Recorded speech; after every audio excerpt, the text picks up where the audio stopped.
yeah, that's not how you. Yeah, it's not because I don't feel that pressure in life in general or whatever, but more that I guess I don't respond very well to. I don't capitulate to the impulse. That makes me like kind of avoid it. I think. So you won't do it if you want to. No, sometimes I'm like, oh, I really should blah blah blah, but it's not usually because I think um, it's not usually because of them. It's because like it's an important thing to do. So it's like I imagine it to be like a mutually beneficial thing. I'm sure I'll be happy that I spoke to them, and maybe they'll be happy because presumably we're friends. Um, Yeah.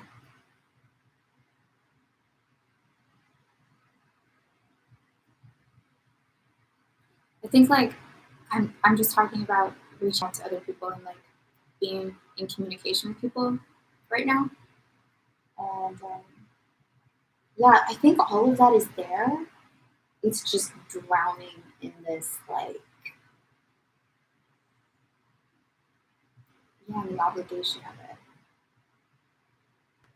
And so I can't see all of that. That also happens when I'm on the phone with someone, whatever it is. and it seems like pretty in line with your like schema. Yeah. It's like the design of this makes sense. It works. Yeah, to be more concerned with your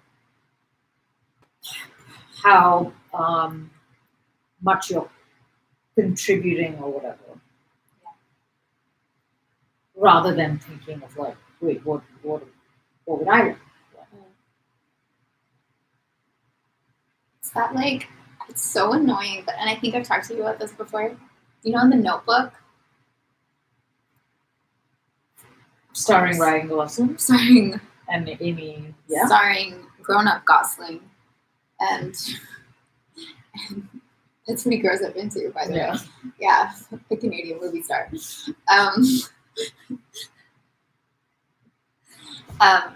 Yes, and Rachel McAdams. And Rachel. Like, yeah, and they're like having a big like, oh, because she's betwixt two lovers. Yeah, and he's like, what do you want, Allie? It's about what you want. What do you want? And she's like, I don't know. And it's presented as such a like, I feel like it's presented like a very masculine thing.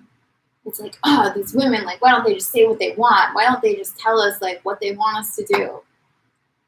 It's like, no, literally, it's gotten pushed so far back, like from childhood. They do not know what they want because they've been trained not to have wants.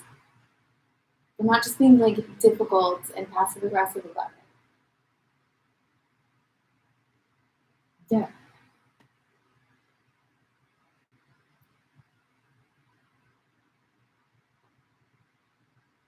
Did you get the impression that we were supposed to think she was being difficult and passive aggressive, by the way? Again, maybe that's how I saw it. It's been a while, but that's what I saw. Like, yeah, like she knew what she wanted, she just couldn't admit it. And this is Runaway Bride too.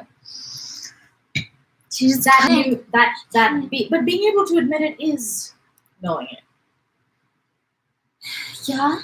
Like if you can't admit it, then maybe you might not know.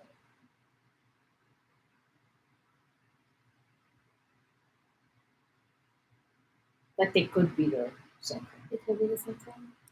I'm not saying it always is, but yeah. But you're saying it always looks like they know it and they don't. They're just choosing not to.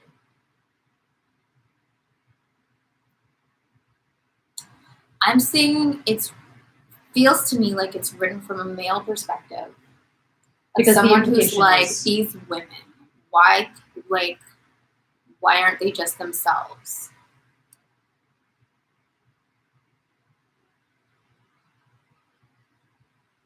Instead of why aren't they just instead of just like going what everyone else is doing or would expect of them.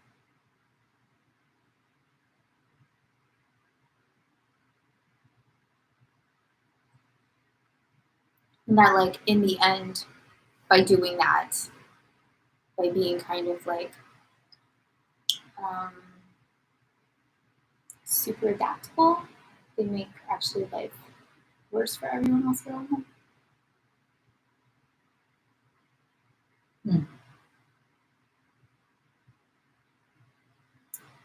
Shifty, tricksy. I had a friend in college who married someone who was very antithetical to who I think she had always been. And I don't know where to put it in my mind. I don't know how to understand that.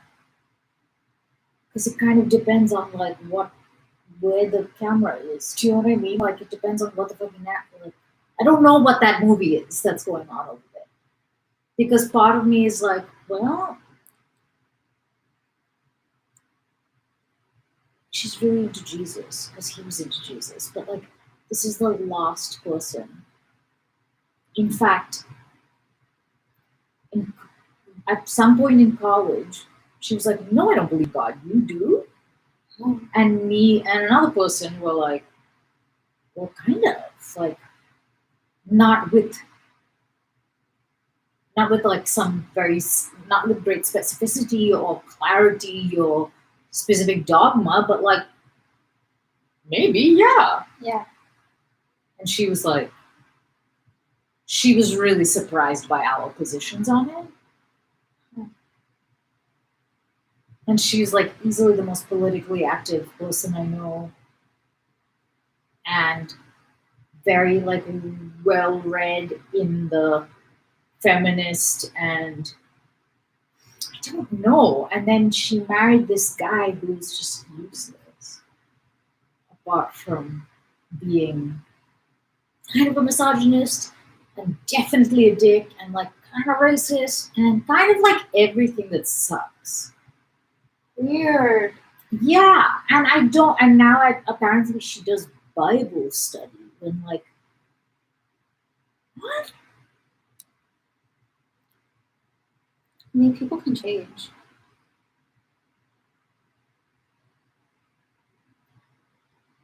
I mean, clearly.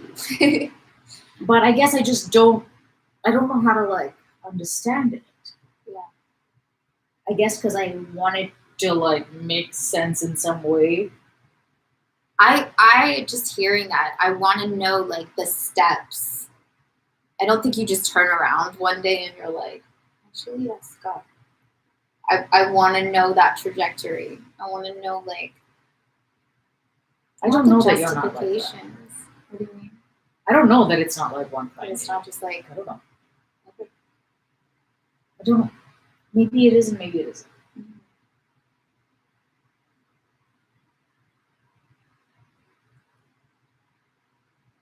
But yeah, it's super weird.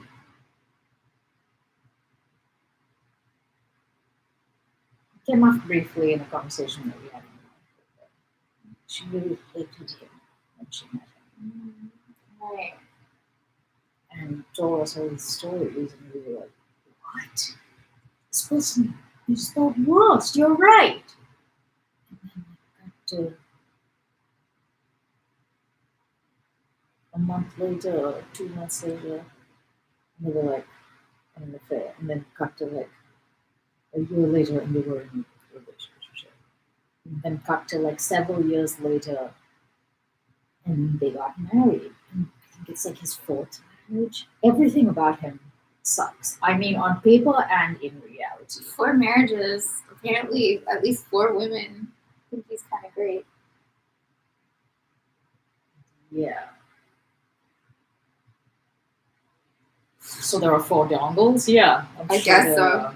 For some reason, I'm like, yeah, it's always the ones that, like, yeah, of course, the sucky guy gets married 4 times.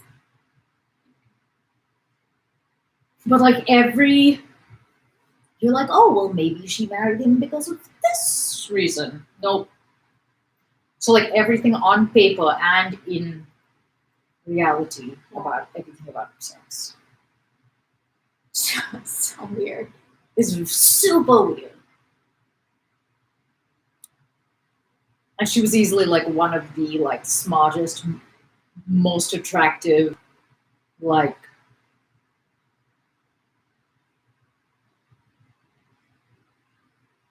she was like amazing. Yeah. Is she still amazing? I don't know. I don't know. Because like maybe she's amazing still, and she just chose a bad husband. She got a rough one. Sometimes that's what happens. I think she doesn't. We don't speak really anymore. Not as like a hugely conscious choice, at least on my part. Yeah. But I'm a little like scared to. I'm a little scared. And I hear it like secondhand, and I'm like, I don't know how I would respond to that, honestly. And she knows that I hate him. So that's probably another reason for her to be like, why would I open that door?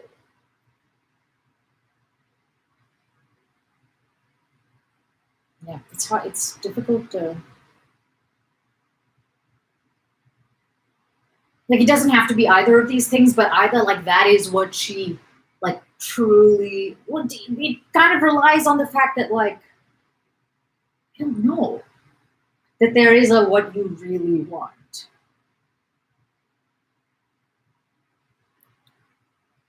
Yes. What do you mean? Expand on that.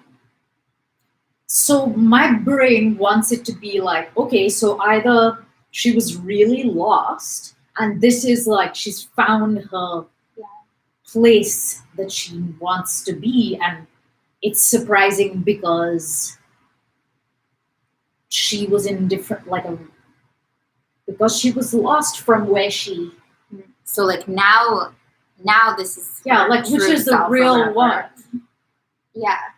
Or both.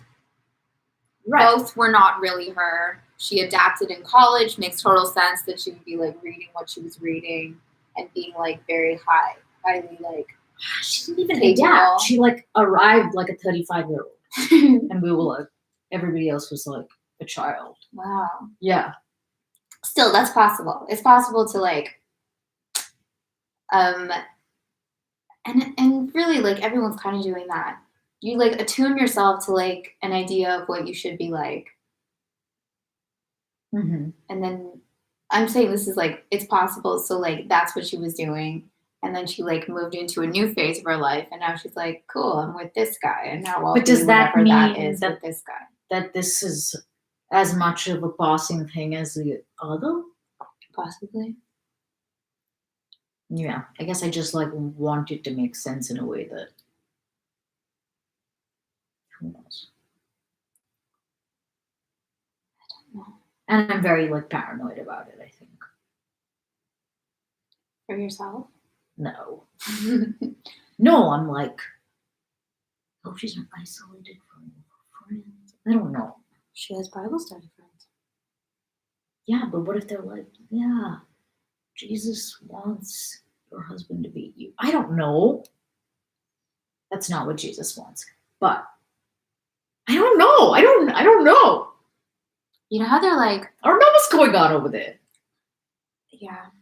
You are the 5 people you spend the most time with, apparently. Plus, he does suck. Like, it's not like I don't know whether or not he sucks. That's gonna rub off on you. Exactly. It really does. I really don't think that people like think about marriage strongly enough. Really? I don't think they're really thinking through all the consequences. And some of it are really good. But I just think like marriage, you're deciding, if you like really take it seriously, this is so much more than just like, I love this person and I want to spend the rest of your life with them. I honestly can't imagine ever being like, yeah. I can't imagine that. I can like imagine a me that would want to do it. But I just think you have to think about your families.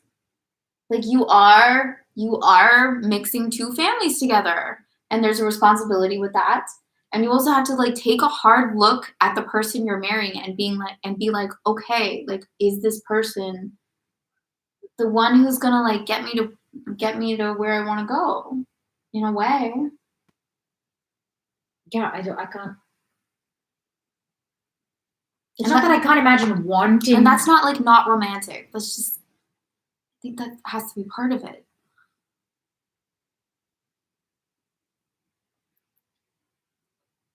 Sorry, I cut you off. You were saying I can't imagine. No, I don't remember. It's not that no part of me wants that. Mm-hmm.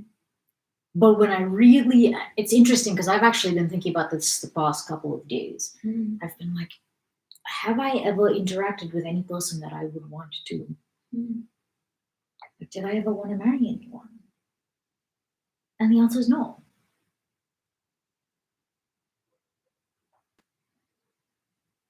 So I am with you on it seems like there are a lot of fucking factors. And for me, it's like either people are doing it without thinking that much about it, or they have, I don't know. I don't know what everybody else is doing. Because from looking out of my head, I think it's terribly unlikely for all of those things to align. And yet everybody's married. Right. I don't think those things align. I do think like biological clocks probably have something to do with it, and just peer pressure. Love obviously has something to do with it too. You know, my grandmother's like anti-marriage. She is. Mm-hmm. Yeah. Okay. It's really random. My Catholic. That's super like. My Catholic 90-something-year-old grandmother. Right. The same grandmother with your grandfather is turning 100? Yes. Yeah, okay. So is she like vocally about this with him? Oh, yeah. Okay. There's this very interesting thing that happened where she was like way young and didn't really have that much of a say in getting married, and has talked about how traumatized she was on her wedding night. Like no one told, I don't know. So if you're gonna apply like contemporary language to it, I'm pretty sure, which by the way, in Game of Thrones is also the case. The first night that Daenerys is like with him is basically a rape. Oh yeah. And it kind of didn't seem like that when I watched it. No, it was very romantic the way they did it, and not like that when you read the book. From what I remember, right? Yeah, no, it wasn't. And she's also, is she like 13 or something in the book? Yeah, she's like she's very, very young. So to a lesser extent, my grandmother wasn't 13 or anything like that. Yeah. But yeah, it was this thing. And then she like was dutiful her whole life. And then at some point when she got like much older, she suddenly like found her voice in this way, and now like wild horses could not shut her up. And she openly is like, no, it's a nightmare. Like she's been like, it's good. And I'm like, cool. She's like, I know I whispered that, but it's not. She basically is like, if I had a say in it now, I would have chosen differently, but I didn't get to choose differently for myself. Yeah, it's intense.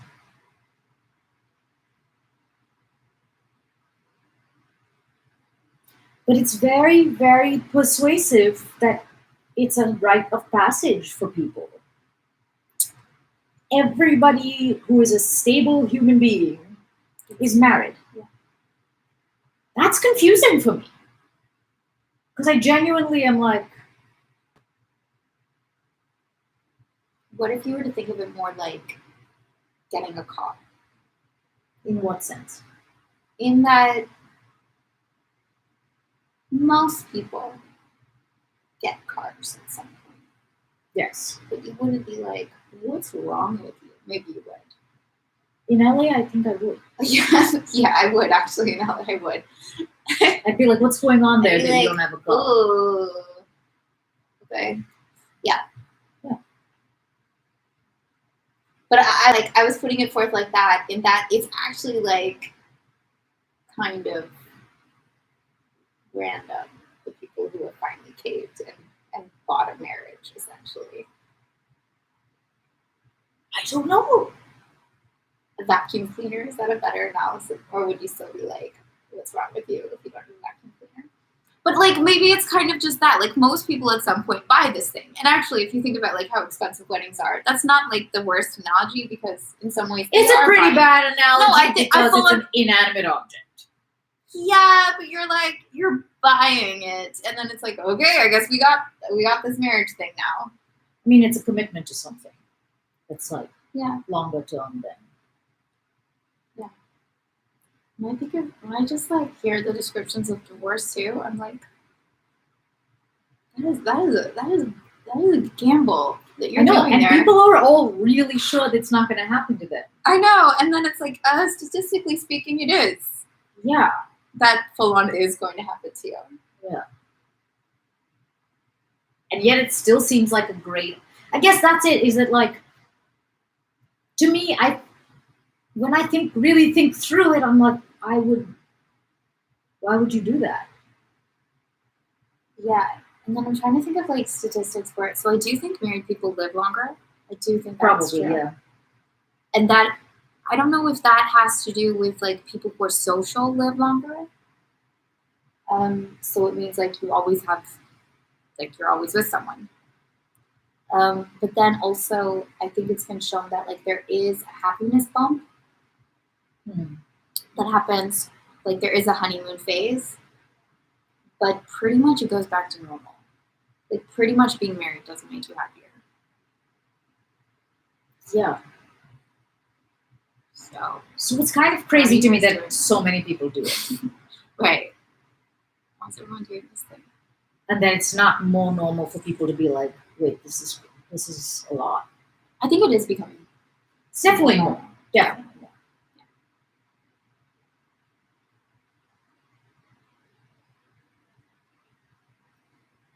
It's a weird thing.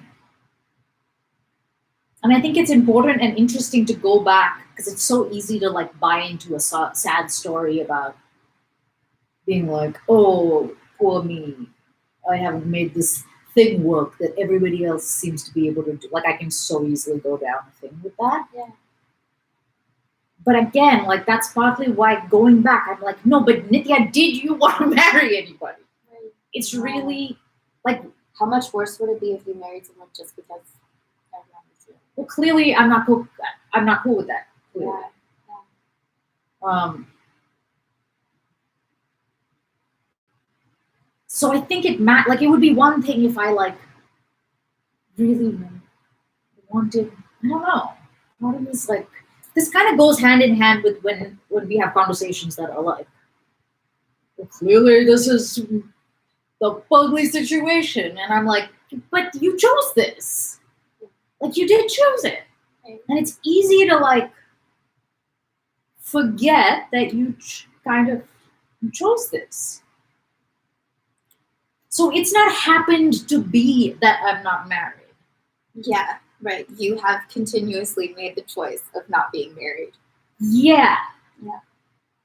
Which is different.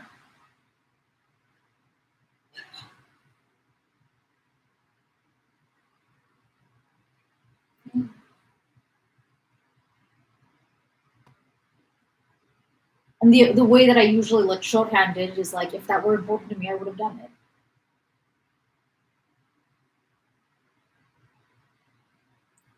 Do you ever think at some point you're going to be like, sure, no. But that's because I have a retroactive, like I have a good relationship with mistakes. Not when I'm making them, not allowed. But afterwards. But later, I'm like, I can see why I do. I'm very like vanilla chocolate about that. Like it had to be this way. And that doesn't mean that you think you never make mistakes or that you don't learn from choices that you've made. That doesn't that I think perceiving them as mistakes or regret is a specific relation. Regret is a relationship to something. It's not a thing about the facts. I said that so unclearly. No, I completely understand. It's the story you're making about the thing, not actually the thing. And about how you're relating to it. Yeah, yeah. So like where should I position myself? Like what it means about you. Yeah, right? vis-a-vis this event or this choice that I made. Yeah. And the one of the like things that I've like managed to be good at is to be like, how can I make this useful? Which goes back to this thing of like, does everything happen for a reason? Like, I think it can if you make a reason on some level. And I think that if you learn from stuff, if you own your choices, then it can then it retroactively happened for a reason. Not in the fatalistic way. You kind of have to trust that, like, even subconsciously, yeah, you are making choices for a reason. Yeah. You are like pursuing something, even if it's comfort or something like that. Even if it's like, I'm not going to work out because I want to be comfortable. Like, you're still doing it for a reason, and that will lead you somewhere. Yeah, I feel like we've spent a lot of time focusing on what we're not getting right. That I think we like kind of downplay the ways in which we're like where we want it. Yeah. I remember my sister. This is such a like. She just put it in a way once on the phone that really clicked to me. But she was like, "People don't do things for no reason. They don't." So if you give something enough respect that there's a reason for it, no matter how fugly it looks, like cheating on you, I don't know, no matter how like objectively not a great call, like a mistake. Yeah. If you take the view on it that you did it for a good reason, might not have been like a helpful short. It doesn't mean anything about it. But if you give it that much, you actually learn much more about what happened there. Suspending judgment. You learn more about what happened there, meaning like you learn more about yourself. You learn much more about the mistake. And about you.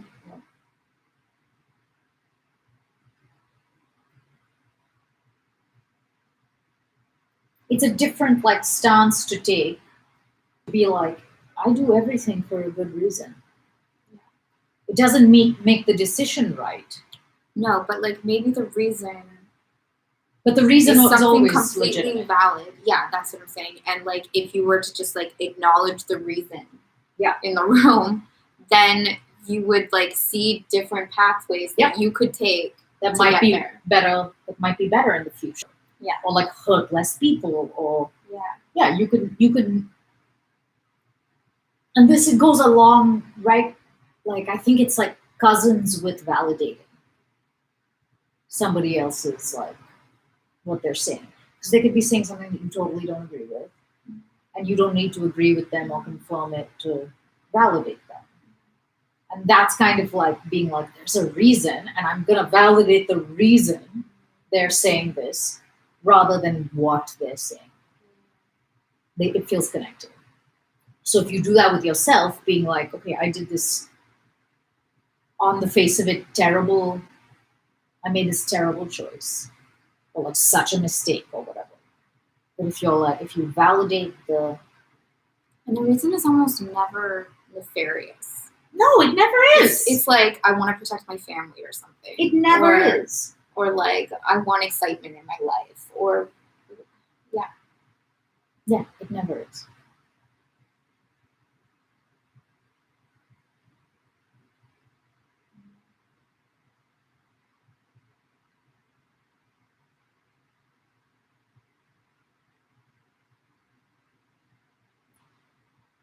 Good talk. Good talk. It feels so cold. I know. I'm shouting. The temperature is It's 73. that's supposedly what it always is. What happened in the morning, please? Yeah. Oh, Rostov and Mary. Oh my god.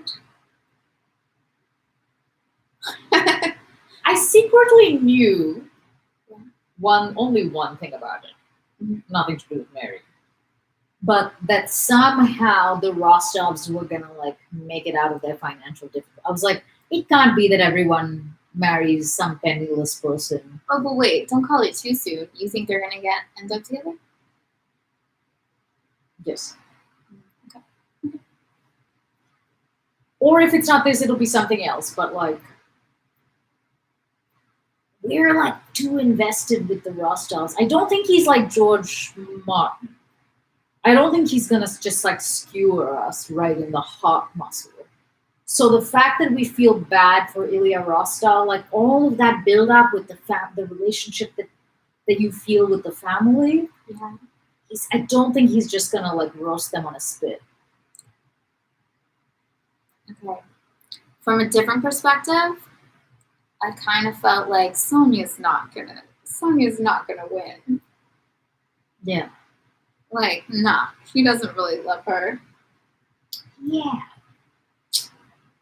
Again, it's because of the way it kind of got set up, where he comes back and they're like, "Oh, don't acknowledge the childish bond," and he's like, "You're right. I need to go to a lot of prostitutes," and she's like, What the? See, that's like, what do you want, Sonya? What do you want? "No, it's really cool." Right, she's been really.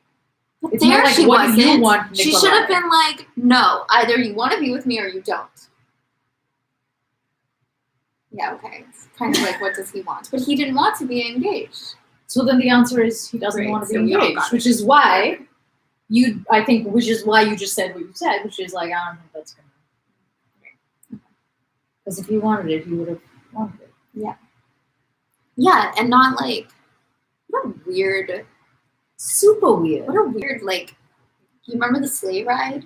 Yes. And like how like that was the night that he fell in love with her? When she seems like someone else. Yeah. Who is this person that I've never seen before?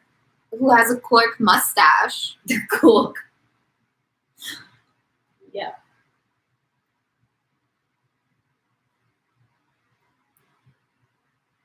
I'm not sure. I'm not placing any bets. I don't know what's gonna happen. I'm not placing bets either. Because it's still Mary. And like, come on. Mary can't win either. No one gets to win. No. But kind of like with Anatoly, I think Mary can get a win without it being the win for her. Like, I think she's going to be miserable unless she marries Jesus. Obviously. And she'll be like, yes, I'm so miserable. I think it's funny that she doesn't see that she's already won. Like, you're already suffering. Just enjoy it. But then she couldn't do that because then she'd be Because then she'd enjoying be. it. Ugh. This reminds me of you, actually. Yeah, exactly. I know who I would play in this story. Really? Yeah. That's funny. Come on, she's the religious nut. Oh, hello. Hello. Hello. I didn't think about this nearly enough. I also didn't cast us in it like a dumbass. I've had my head up my ass this whole time. What have you been doing? The whole reason we're reading this is to be in it. Yeah. Because obviously. It's about time. There's an Indian, Natasha. Yeah, man. Every Indian female character is essential. Yeah. No. But kind of. They're all very like. Kind of. Mm. There's a lot of like, you don't know what you want. There's a lot of that type of bullshit. And I don't even want to start talking about Hindi movies. It makes me really upset. Really? Yes. So I find it very disturbing, like what message gender-related messages are getting Yeah. relayed consistently. It's really not okay.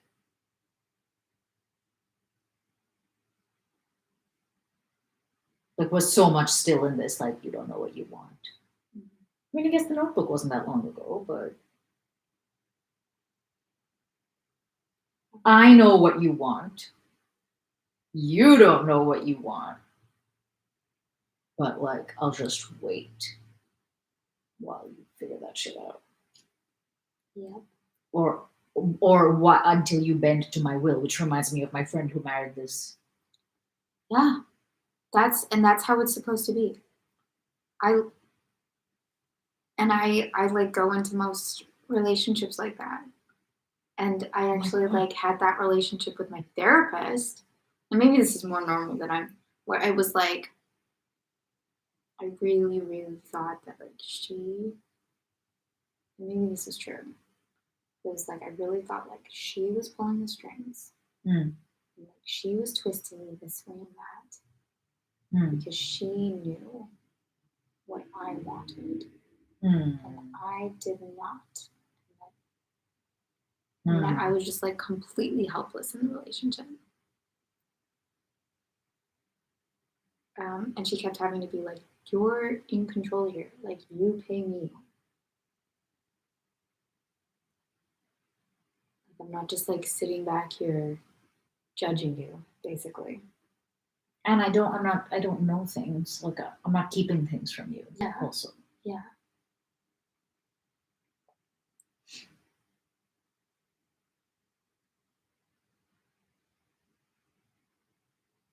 I hate that moment at the end of Wizard of Oz when the good witch is like, "Oh, I'm sorry, you wanted to go home? All you have to do is click your fucking shoes you've been wearing the whole movie." It's been inside. It's the song inside your heart. And then she goes, "Why didn't you mention that before?" She's like, you wouldn't have understand. That's what she... you wouldn't have understand. Yes, that's what she says. Might as well be. Makes about as much sense. You wouldn't have believed me. It's like she woke up in a land, I think she would have believed you. Or at least given it a college try. Yeah, she would have tried. Like if a witch showed up and you were like, what is happening? And do you really think that if they were like, oh, I know this is going to sound weird, but you just need to click your shoes and everything's going to be fine? Yeah, she'd be like, nah. Would she be like, you're having me on? That's stupid. Give me another plan. Like a really arduous, laborious one. Yeah. I find that so insulting. I realize I'm being crazy, but I think a lot of things are like that, actually. So insulting. It's insulting. Okay. Kind of. It's like, fuck you! Yes, I would. You don't know me.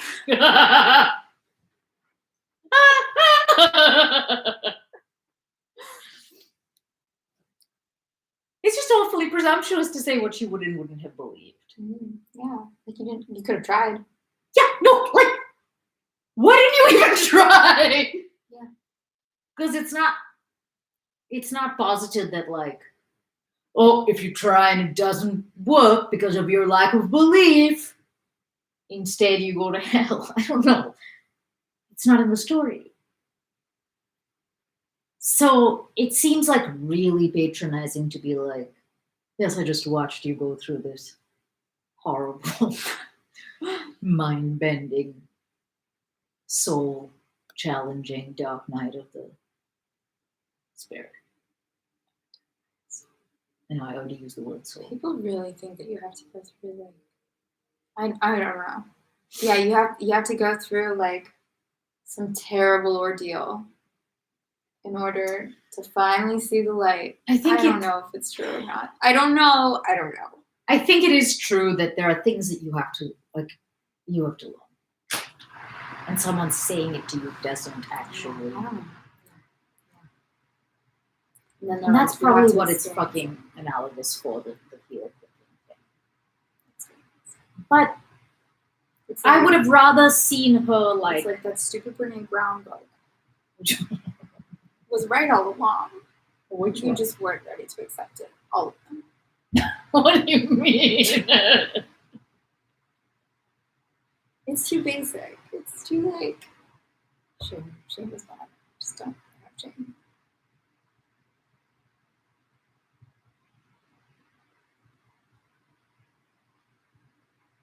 Why do people love her? It's not as They're like- obvious as you They're think like, it is. oh my god, she's so genuine. I'm like, she's not the only genuine human being on the planet. It's not as obvious as you think it is. It's not as obvious. The thing about shame. I know it's not. But it still isn't the thing for me that I'm like, what is the answer? I feel like some people can like watch a Brene Brown TED Talk and be like, I'm good. Nobody's like that, first of all. I just became good.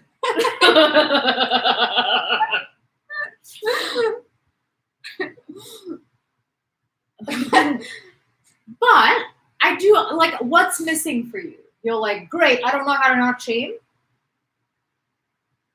So it's all well and good I to just know think this. it's so it's so surface level. That's what I think. You think shame, but then that means you do think it's obvious. Yeah, I guess so then. Yeah. But shame is pretty complicated. Right, it's pretty insidious. Yeah. And even talking about this, I'm like, oh yeah, I can see how like because also there's it good shame. hides. It hides, right? And then you have to different. There's like parts of things that you don't do that are like those are good, but then they're like glued onto, like attached to like ways of hating yourself. Yeah, but like we use shame to keep our society together. So that's why people, I think that's one of the reasons people have a hard time with it, because they're like, no, I'm doing this kid a service by shaming him. Yeah, definitely. Because he should not be gay. Like, I think. And it's really unsettling when you come unglued from like, I don't know, that shame, whatever. And you're like, but why would I do anything? If it's like not to escape being shamed, why do anything? Is that why you don't like Hope? Because she's Why? like, I mean, don't take bored. away my, yeah, maybe. What would I do with all my time if I wasn't trying to make up for how terrible a human being I am? Yeah, maybe. Because also part of her thing, I want to build a theory about this. Okay, It's okay. fun. It might be stupid in like 2 seconds, but because part of her is like, you're already fine, and you were always fine. Mm-hmm. So like all those people who gave you the impression that you had to look a certain way, act a certain way, be a certain way, they were all truly wrong the whole time. Right. And act so it's sort of a way of being like there's no secret. You're already There's nothing you need to be other than this. yeah. So like, there's no secret you need to get. There's nothing to get. Yeah.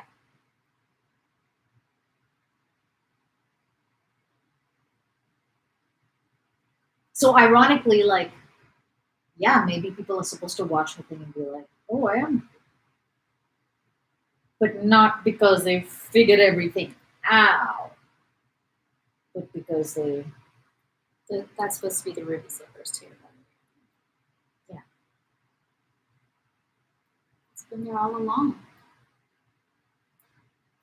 She's in Oz. She's not from Oz. How is she supposed to know that? How did she get the shoes? How does she get the shoes? Did she take them? Why did she take them? And why would you take shoes off of a dead person? The I'm house trying to remember lands on this. I remember the legs. Remember the legs that go Yeah. So the house lands on someone who's very. Yes. How does she- The house lands on the Wicked Witch of the East, Right. her sister. And she's wearing the shoes, I'm pretty sure. I forget who tells her to take the slippers. That's fucking rude.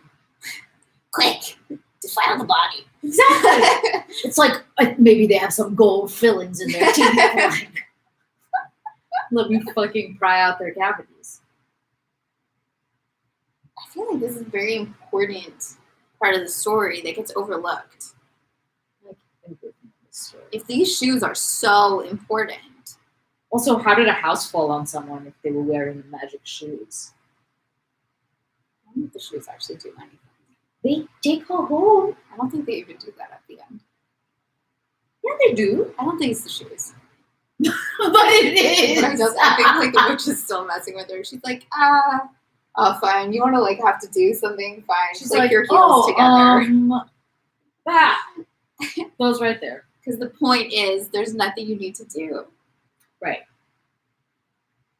I remember seeing the ruby slippers for the first time in the Museum of American History and being like, there's sequins? I was so disappointed. Did you know there's sequins? I've seen them too. I did not. What did you think they were? I don't think I imagined them being anything, but I definitely didn't imagine them looking like costume jewelry. Yeah, I think I expected them to look a little like Swarovski-ish. Mm-hmm. Like something that looked a bit like gems. I don't know. Yeah. Something that looked more like rubies than flat discs that reflect light. Flat plastic discs. Nice. Yeah. Those just, I was like, I wouldn't believe in these shoes. She's like, nah, that's not the magic. She's like, you wouldn't have believed it because who would believe it? Okay, your ugly shoes. Yeah. Like they looked so clunky in real life when they were sort of like, I guess because they were reflecting. Yeah. They didn't look so like, I was like, that is quite a chunky heel. A lot of sequins. Definitely want delicate. I also thought that there would be something kind of delicate about them. And maybe that goes hand in hand with it. Not expecting sequins. And they're swirling. They were like, we call them clawed hoppers. What is that? Like, what a really unfortunate costume, actually, when you think about it. Gingham dress. Yeah. You know, I live in perpetual. I don't think I would like to shoot a movie where you wear the same thing. No? No. Boring. I kind of thought about that watching Russian Doll. About what they were wearing or about how the actors felt about having to wear the same costume all the time. Yeah, I think about that a surprising amount.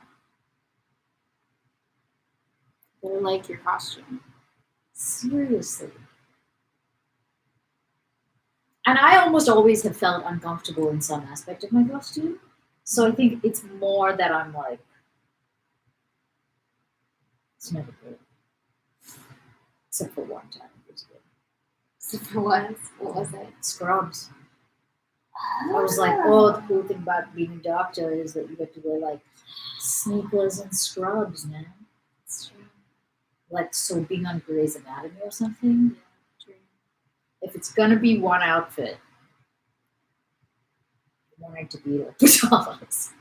It's funny. I think about the casting of Grey's Anatomy, and I wonder if they like do a test, like when they're testing someone, if they do it with the surgery mask, because you have to see whether people are expressive with their eyes. I was thinking about that today when I was in the grocery store, being like, because I asked somebody a question who didn't work at the nursery. Yeah. And she was like, oh, she said something, and she was like, I don't work here. And part of me was like, I couldn't tell because I had maskers on. Because like there's signals that I feel like I actually would have gotten from like her face that I was missing. Yeah. So I think you actually miss a lot here. Depending.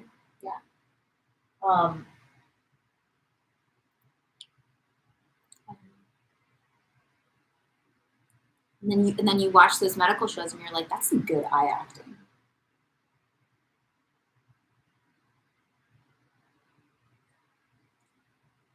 What? Nothing interesting about it.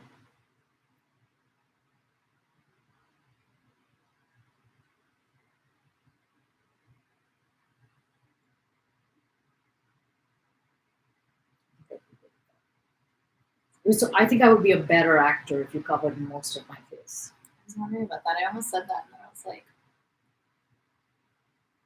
you always think your eyes are too big. But I'm like, no, maybe it would be perfect for that. No, it would probably look like I was doing some crazy shit. Like it would probably look horrible. So.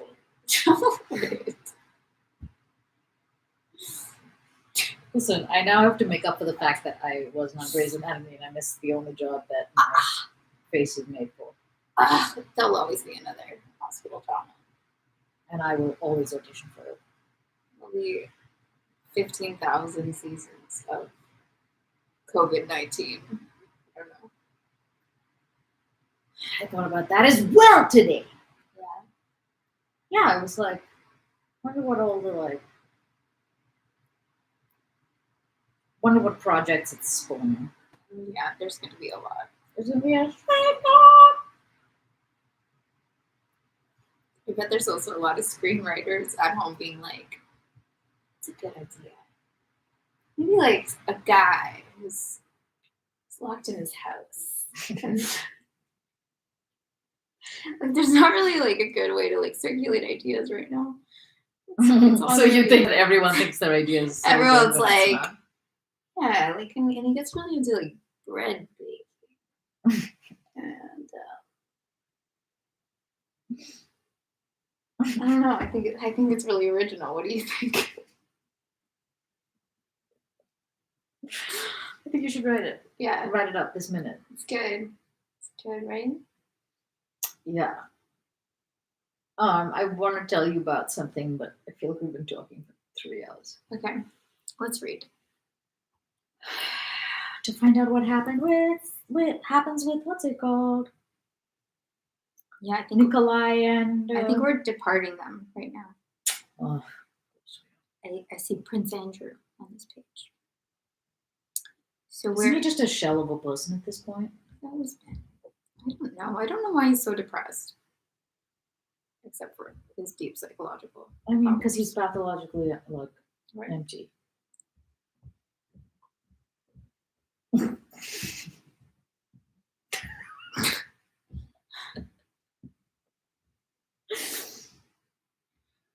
kind of think they cast the perfect person. That guy? Yeah. Why? Who is that guy? Because James Norton. Yeah. I only know him because I watch copious amounts of British shows. Oh, okay. So I always know all those British TV actors. Oh, okay. So I haven't really seen him in anything. But just going off his picture, I'm like... I could see him doing a good job at this. He played the... Did you ever see Happy Valley? It's murdery. Yeah. I've heard it's great. I haven't watched it. It's great because of the woman who's the lead. Mm-hmm. She is extremely good. Yeah. The blonde woman. Right? Yeah. Sarah something or other. Okay. Lancashire? Am I just totally making that up? Anyway, it's murdery. She's the main character. And he plays the murderer of small boys. I don't know. I was like, this is extremely weird casting. I felt like it was extremely, extremely weird casting. Did you ever watch The Fall?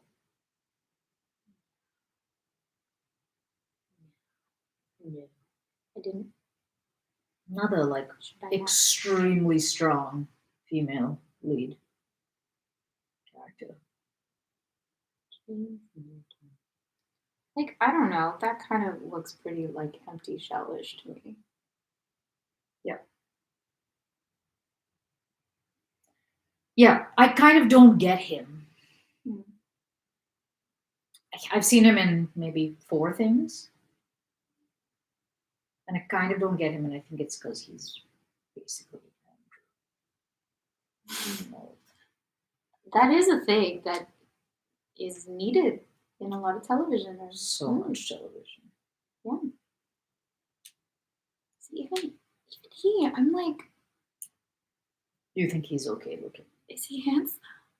That's I don't so know. confusing that you can't tell. I can't tell anymore. What do you mean anymore? I think I used to be like handsome, not it. I don't know. And now I'm like, I have no idea what the qualifiers are for men. You keep adding for men, and you're able to tell with women? Yes. Women is kind of obvious. I think it's obvious. I think it's equal. Huh. Like, there's like really obvious. Why do I don't need to discuss. There's a gradient. Okay, yeah. Anyway. But yeah, I feel sort of the same of like, I don't know, maybe. Maybe this is because I think that women have to be like 9s or 10s or goodbye. Or they're doomed. They're not doomed, but like that they'll never be the beautiful people. And then like men get to be like anywhere above 4 is like good. If you have other qualities. Some kind of quality, yes.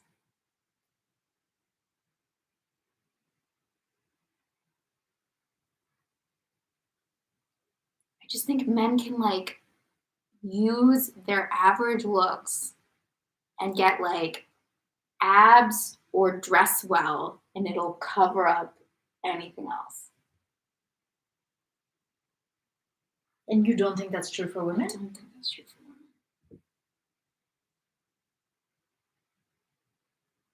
Really?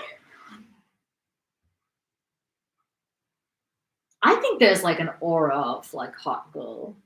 Mm-hmm. That's No like aura. Okay. meaning not aura in the spiritual sense.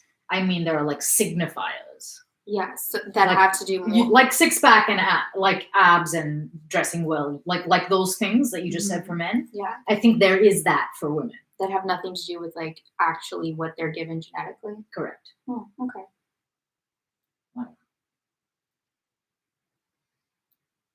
But I kind of do know what you. I do know what you mean. But I think that the reason it's problematic is because we're not designed to be judging attractiveness by looking at a picture. That's not what it is.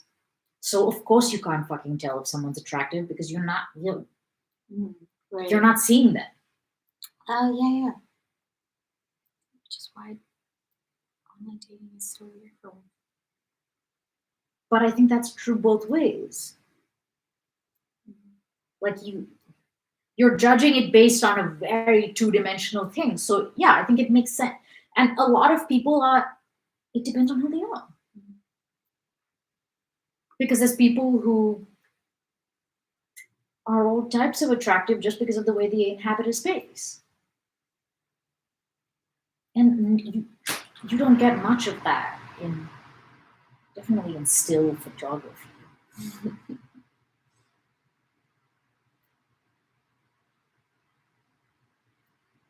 So it's a weird thing to be able to judge super well and specifically, because what are you even judging?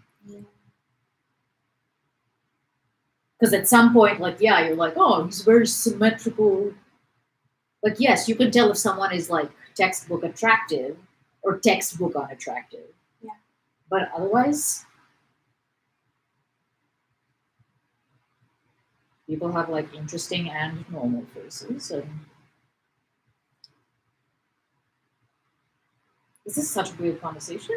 No, it's good. I actually like could really expand upon this conversation, but I do realize we have to read, so I don't want to go there.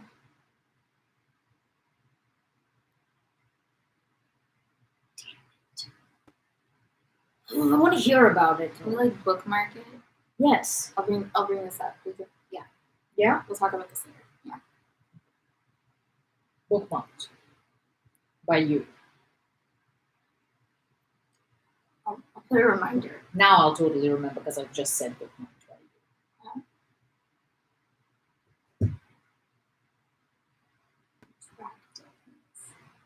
you. Look. Okay.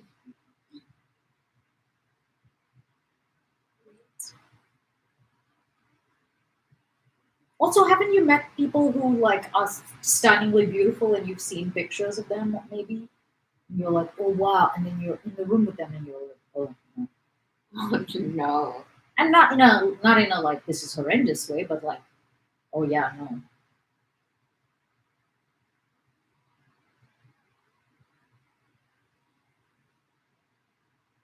There has been like I wouldn't say it's like, oh, they're unattractive, but it's like, oh, it's different. Different.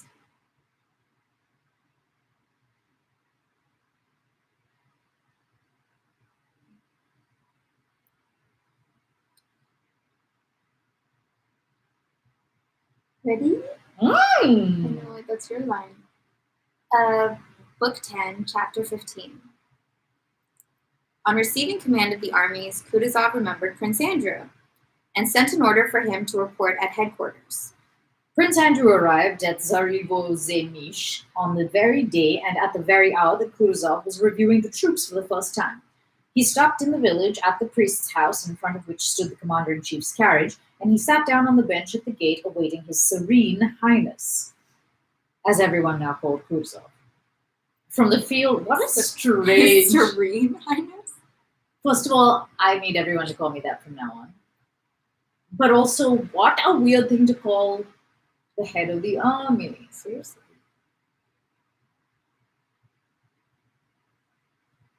From the field beyond the village now came sounds of regimental music and now the roar of many voices shouting, "Hurrah!" to the new commander-in-chief. 2 orderlies, a courier and a major domo, stood nearby, some 10 paces from Prince Andrew, availing themselves of Kutuzov's absence and of the fine weather. A short, swarthy lieutenant colonel of hussars with thick mustaches and whiskers rode up to the gate and, glancing at Prince Andrew, inquired whether his serene highness was putting up there and whether he would soon be back. Prince Andrew replied that he was not on his Serene Highness's staff. Is this good? Oh my god, this is going to keep going. But was himself a new arrival. The lieutenant colonel turned to a smart orderly who, with the peculiar contempt with which a commander-in-chief's orderly speaks to officers... What? Wait. What? You know, the lieutenant colonel turned to a smart orderly who, with the peculiar contempt with which a commander-in-chief's orderly speaks to officers... Oh, okay, right, replied. What? So, like, the orderly, because he works for the commander-in-chief, is Yeah, like, sorry, what is just the next? What? I'm sorry. No, that's exactly what I would have said if I didn't know what was happening. Okay, great. And in the same way. Yeah, it's just really good. So I guess what that means is that in general, when I don't understand something, I say what with the peculiar contempt with which a commander-in-chief's orderly speaks to officers. Yeah. Nailed it. That's what it is. That's what it's been this whole time. What? His Serene Highness? I expect he'll be here soon. What do you want? The lieutenant colonel of hussars smiled beneath his mustache at the orderly's tone, dismounted, gave his horse to a dispatch runner, and approached Bolkonsky with a slight bow. Bolkonsky made room for him on the bench, and the lieutenant colonel sat down beside him. You're also waiting for the commander-in-chief, said he. They say he receives commander-in-chief. Yeah. No problem with the R's there. Commander. I don't know. Commando-in-chief. Commander. Commando-in-chief. Yeah. Right. So this person just got a speech impediment in the middle of a sentence. They say he receives everyone, thank God. It's awful with those sausage eaters.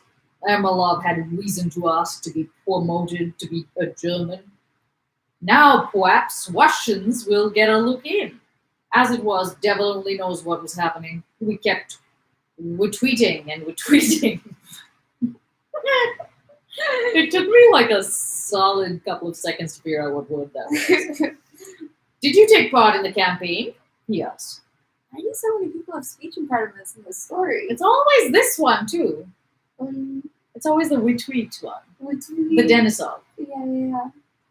I had the pleasure, replied Prince Andrew, not only of taking part in the retreat, but of losing in that retreat all I held dear, not to mention the estate and home of my birth, my father, who died of grief. I belong to the province of Smolensk. Dear God, It's pretty heavy. You're Prince Bolkonsky. Prince, very glad to make your acquaintance. Europe again. I am. What? Oh, they haven't met? Oh, He's okay. alive? He's alive! It's funny that we were like, what's up with this speech impediment? I called it the Denisov. Yeah. And here he is. They've never met before. Okay. That's the surprising part for you? Yeah. And also, like, sorry, you asshole. Just tell us it's Denisov. Anyway. I'm surprised that he's back. Yeah? You thought he was gone forever? I mean, maybe. I kind of thought he was gone. Like, he's such a good dancer. Do you think they're about to have a dance off? That's true. The two greatest dancers in Russia finally meet. Is there anyone else who's good at dancing? I don't think so. It's just these two. Yeah. This is about to turn into step up.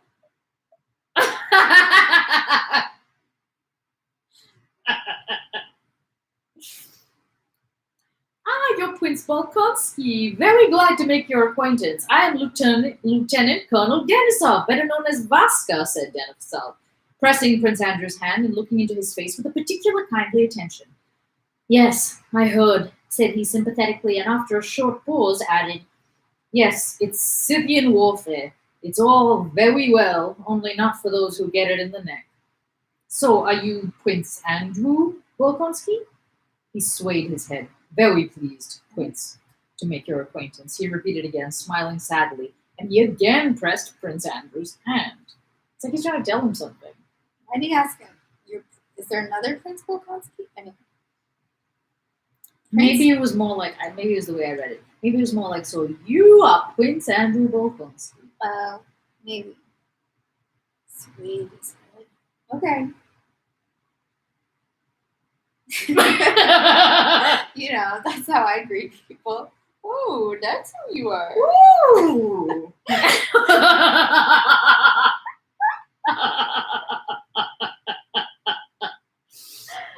Fancy yourself a ballroom chap. Prince Andrew knew Denisov from what Natasha had told him of her first suitor. This memory carried him sadly and sweetly back to those painful feelings of which he had not thought lately, but which still found place in his soul. Of late he had received so many new and very serious impressions, such as the retreat from... Okay, wait. I just have to say, why is he holding this grudge when he was like, Natasha, don't wait for me? He's not holding a grudge. He's No. sad. No, but like, then you shouldn't have said that bullshit, and you shouldn't have gone away for so long. He needed the spa. He needed 1 year in the spa. That's like when you ask Yushan how long the blueberries are cooking for. He's like 2 hours. And you're like, whoa. That's what it's like. Yeah. How long do you need to be in the spa? 1 year. And you're like, okay, you don't know what a year is. Okay.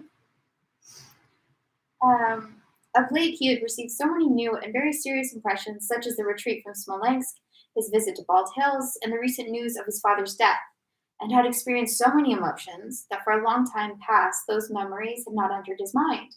And now that they did not act on him with nearly their former strength. Oh, wow. For Denisov, too, the memories awakened by the name of Bolkonsky belonged to a distant, romantic past, when after supper and after Natasha's singing, he had proposed to a little girl of 15, without realizing what he was doing. He smiled at the recollection of that time and of his love for Natasha, and passed at once to what now interested him passionately and exclusively. This was a plan of campaign he had devised while serving at the outpost during the retreat. He had proposed that plan to Barclay de Tolly, and now wished to propose it to Kutuzov. The plan was based on the fact that the French line of operation was too extended, and it proposed that instead of, or concurrently with, action on the front to bar the advance of the French, we should attack their line of communication. He began explaining this plan to Prince Andrew. Does it seem to you that anyone who just is anyone can fucking present their battle plan to That's the? apparently what he does. Yeah. He's not the only one who's like, oh, I have an idea, so I figured I would tell His Serene Highness. Like how there's like a competition of like, let us know what the new design should be, and then like people submit their drawings. It kind of feels like that. Kind of. Yeah. It's like they're entertaining pretty much anyone's. Yeah. Also, a way to like take such a long time to basically make the point that like everyone's over Natasha. Wasn't it clear that neither of them give a shit anymore? No. It wasn't? No. Because they do. You think? Because that kind of girl comes along once in a lifetime. The pixie. What is it? Manic Pixie Dream Girl. Where are the origins of this? I want to see. Of the idea? Yeah. I forget. It's so funny to me. Yeah. Yeah, very funny. Because it's so stupid and so real.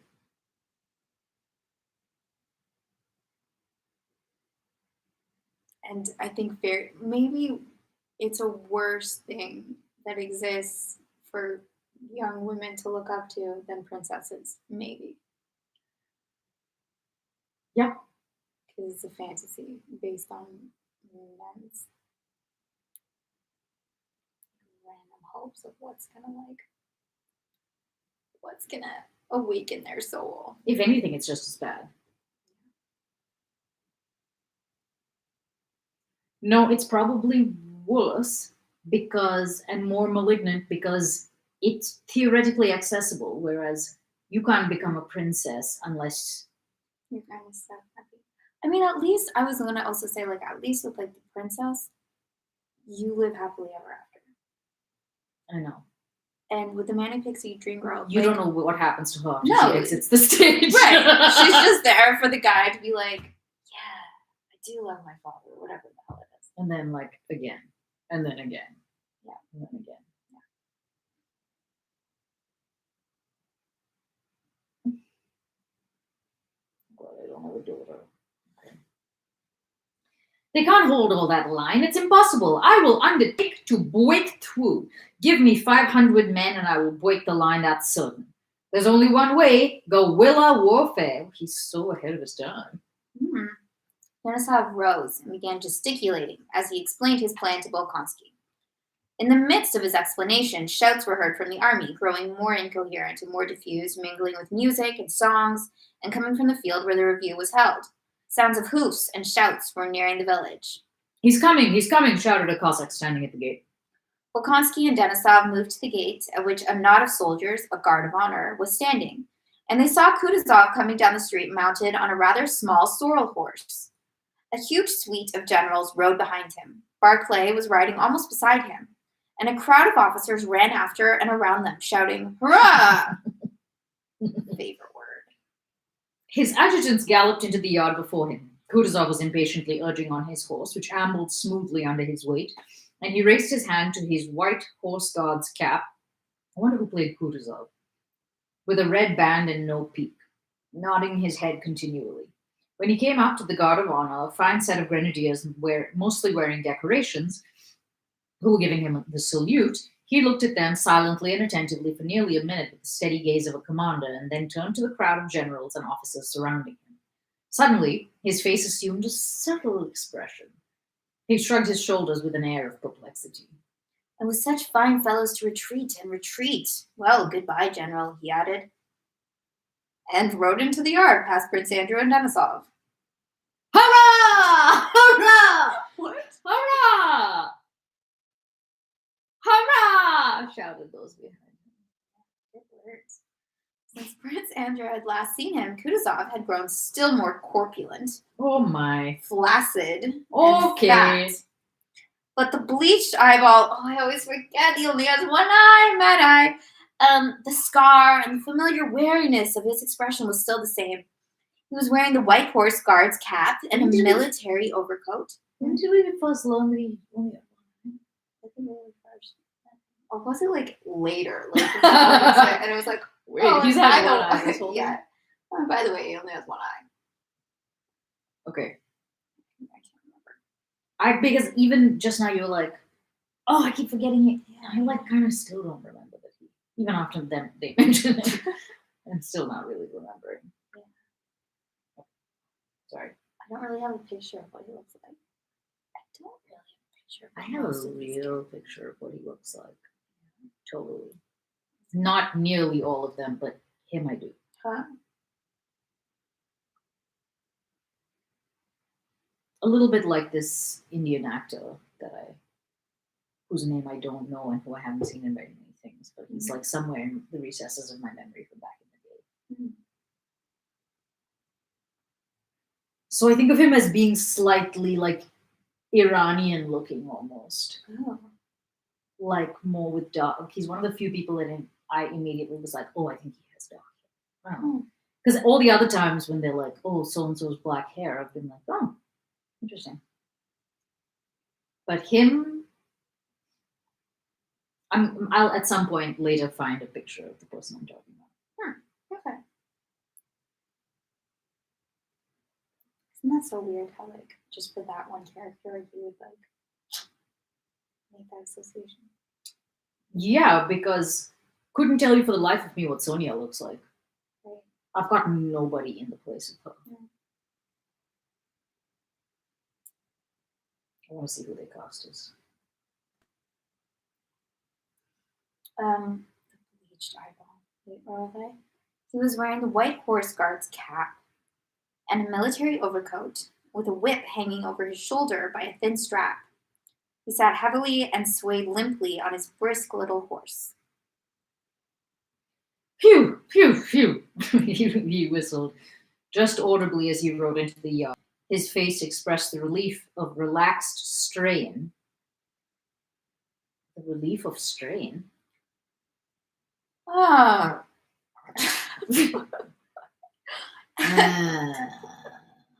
I don't know what that is.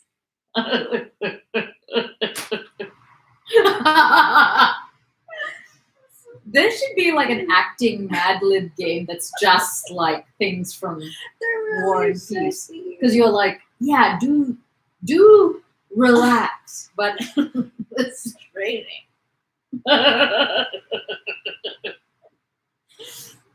His face expressed the relief of relaxed strain felt by a man who means to rest after a ceremony. Okay. He drew his left foot out of the stirrup and, lurching with his whole body and puckering his face with the effort raised at the difficulty onto the saddle, leaned on his knee, groaned, and slipped down into the arms of the Cossacks and adjutants who stood ready to assist him. This is not how I imagine him dismounting. I always feel bad for horses that have to carry fat. Listen, we might get banned. Yeah, you're right. I just, yeah, okay, I'm not gonna. I just wonder if it's hard for them. That's all. Yep, I'm so. Right? Well, no, this guy is someone I would have. Brian Cox. Pretty close. In my mind. At least face-wise. Okay. I would imagine him with much darker hair and like looking less old, but that I don't know where this picture is from. Yeah, like that. Yeah, that's not bad. I can definitely picture that guy when you have one eyeball too. Yeah. Okay. Actually, that's not like. You've seen these movies, right? Though? Which movies? Like, that's not that far from. That's mad.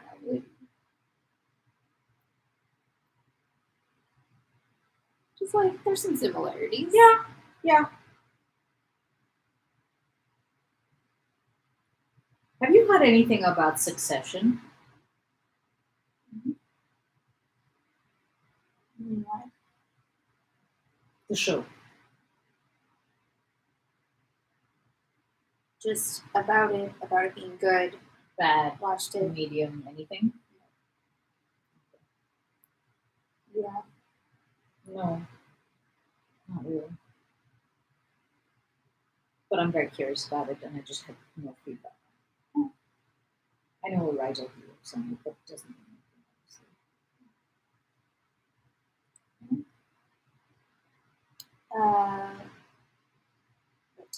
He pulled himself together, looked around, screwing up his eyes, glanced at Prince Andrew, and, evidently not recognizing him, moved with his waddling gait to the porch. Whew, whew, whew, he whistled, and again glanced at Prince Andrew, as often occurs with old men. It was only after some seconds that the impression produced by Prince Andrew's face linked itself up with Kutuzov's remembrance of his personality. Ah!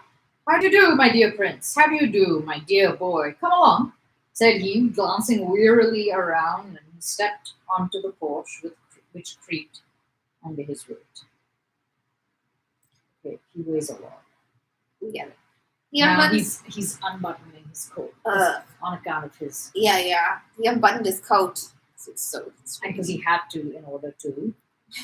Right. And sat down on a bench. That to me is bananas, by the way. When people have to unbutton their pants or things like that. Pants? Yeah, you know how they say this is a Thanksgiving thing too? And after a big meal, guys unbutton their pants. I've done it. Yeah? Yeah, I can see myself doing it when I have cramp. I don't know. Cramps or something? That makes sense to me. Where you're just I don't fit in this body. But people take their jacket buttons off for a different reason than they unbutton their pants, I think. But both happen in sitting down. Okay, now that we've explored that. And how's your father? That's Way to put your foot right in it. Seriously, Coots. I received news of his death yesterday, replied Prince Andrew abruptly. Oh! He's dead. Kutuzov looked at him with eyes wide open with dismay, and then took off his cap and crossed himself. May the kingdom of heaven be his. God's will be done to us all. Okay, I'm pretty sure the kingdom of heaven is not going to be his. It was his. He's going to plant his flag. Doesn't it sound like that? It's going to be his. I think it's God's. If assuming You just got, it gives you a little room. where everyone can play master of this domain. Strange interpretation of heaven.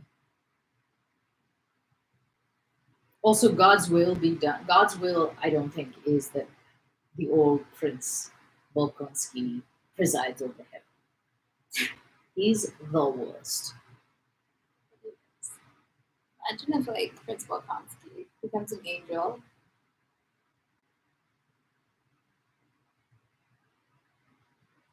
No. And he's coming down to the humans and helping us out. Do we ever think about who these angels? Anyway, who are these angels to give us advice? Anyway, What were you doing then? This goes with your who cares what dead people.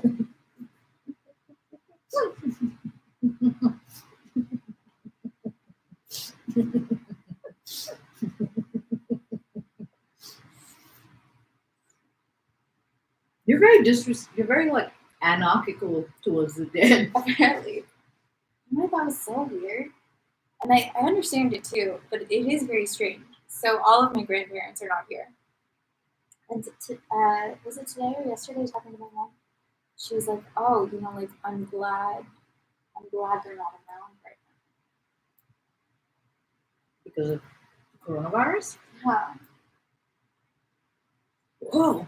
Isn't that a weird Yeah. Yeah, they're not around because they're dead.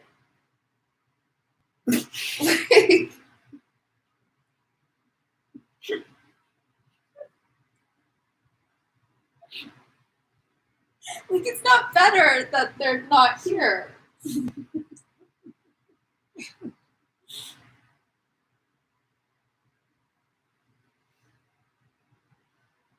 Maybe she believes in heaven. Maybe she thinks they're. I know it's like so she doesn't have to worry about them, so there's no suffering. But still, it was just like funny. Especially if any of them did experience suffering. Yeah, like my grandmother had Alzheimer's, so like that would have been bad. And then probably like this, I don't know enough about this, but there's probably kind of a range of what that experience is like for the person experiencing it. Because I think it's probably fairly consistent what it's like as a family, meaning like from person to person. Yeah. But I imagine that the like internal experience of it might be different.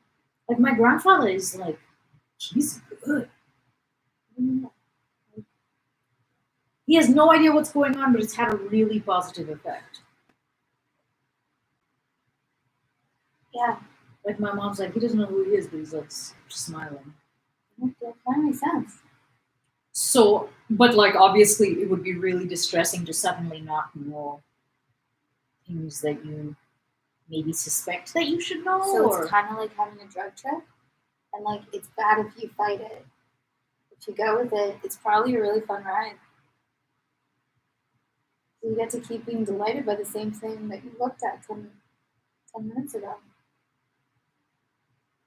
and not worry. Mm-hmm. Or you could really worry very much.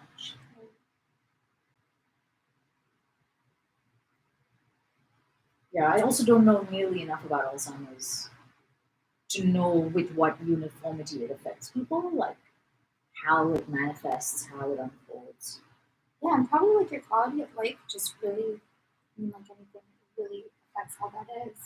So she was like Yes. in a nursing home at the end, and had no like there were no familiar faces.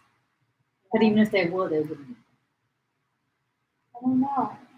Yeah. Like, because there are, so, and like she would call my dad Bruce all the time, who was her husband. Mm. So, like, she recognized something in people, right? But I think, like, for the majority of time, she just, like, she knew she wasn't at home and had no idea where she was. And I think, and it was just scary for her, I think, most of the time. Which is the more terrifying of the aspects. Like, your grandfather's, like, in the same place he's been. Physically? Yeah. No. What is it? They're in a home at the Yeah. moment. Mm. But it's not like I think they've been there for maybe a year and a half or something. Okay, if he doesn't mind.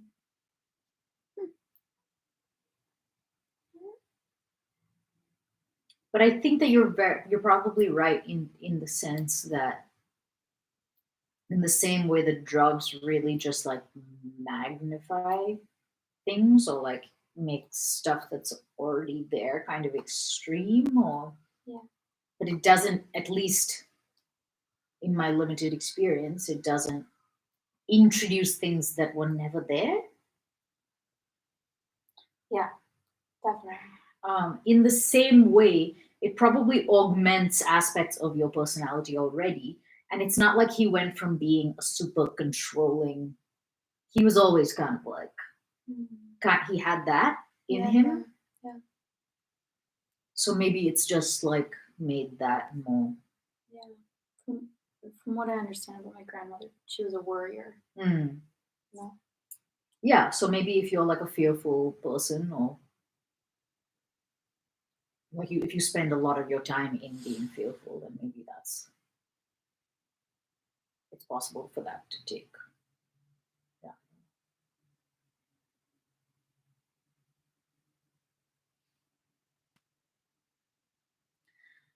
I was listening to this pleasure trap thing again today, and there are many really interesting points. One is like I don't really know how to summarize it succinctly, but still make the thing. But it's generally it's kind of along the lines of that Sherlock Holmes curious incident, the dog in the nighttime thing, which is that our attention favors things that are there as opposed to the lack of things. Mm. So I in some way I assume that it would be worse to like have some sort of psychosis or like believe that there are like people talking to you or like messages or like things that you need to like hallucinations, like that kind of stuff. I think that might be more like overtly distressing than not remembering something because you don't know that you didn't like Yeah. it could maybe go by you easier. You could just, right. You wouldn't know. You You wouldn't don't know know. that you were losing your mind.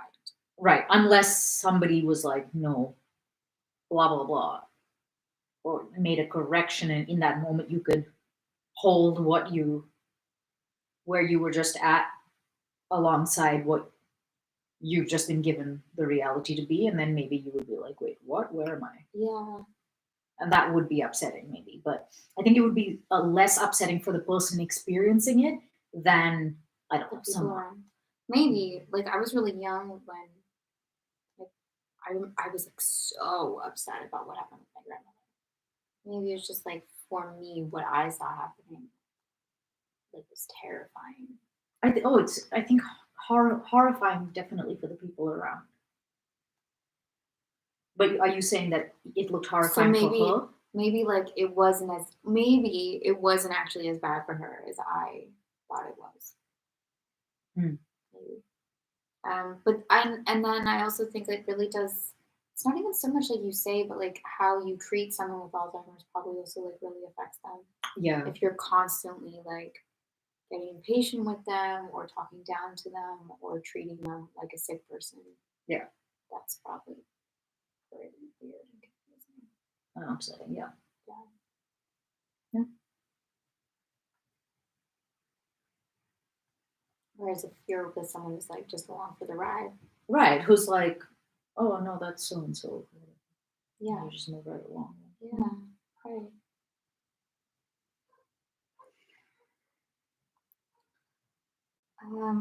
May the kingdom of heaven be his. God's will be done to us all. He sighed deeply, his whole chest heaving, and was silent for a while. I loved him and respected him and sympathized with you with all my heart. He embraced Prince Andrew, pressing him to his fat breast, and for some time did not let him go. When he released him, Prince Andrew saw that Kutuzov's flabby lips were trembling and that tears were in his eyes. He sighed and pressed on the bench with both hands to raise himself. Come with me, we'll have a talk, said he. But at that moment, Denisov, no more intimidated by his superiors than by the enemy, came with jingling spurs up the steps of the porch, despite the angry whispers of the adjutants who tried to stop him.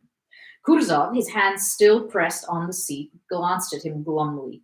Denisov, having given his name, announced that he had to communicate to His Serene Highness a matter of great importance for their country's welfare. Kutuzov looked wearily at him and, lifting his hands with a gesture of annoyance, folded them across his stomach. Ishan did that today. He did? He was like, I want my yogurt! And then everyone laughed and he kept doing it because of that, even though I don't think he knew what it was. And then it turned from that into this, which, like, he was like, I want my yogurt. And that was weird. Did he get it? Did he get his yogurt? Yeah. Yeah. Great. So weird. Kids are so weird. I can't believe that everybody was a baby. Except Hitler. That is so weird. Because he's like so great. Can you believe everyone was so great?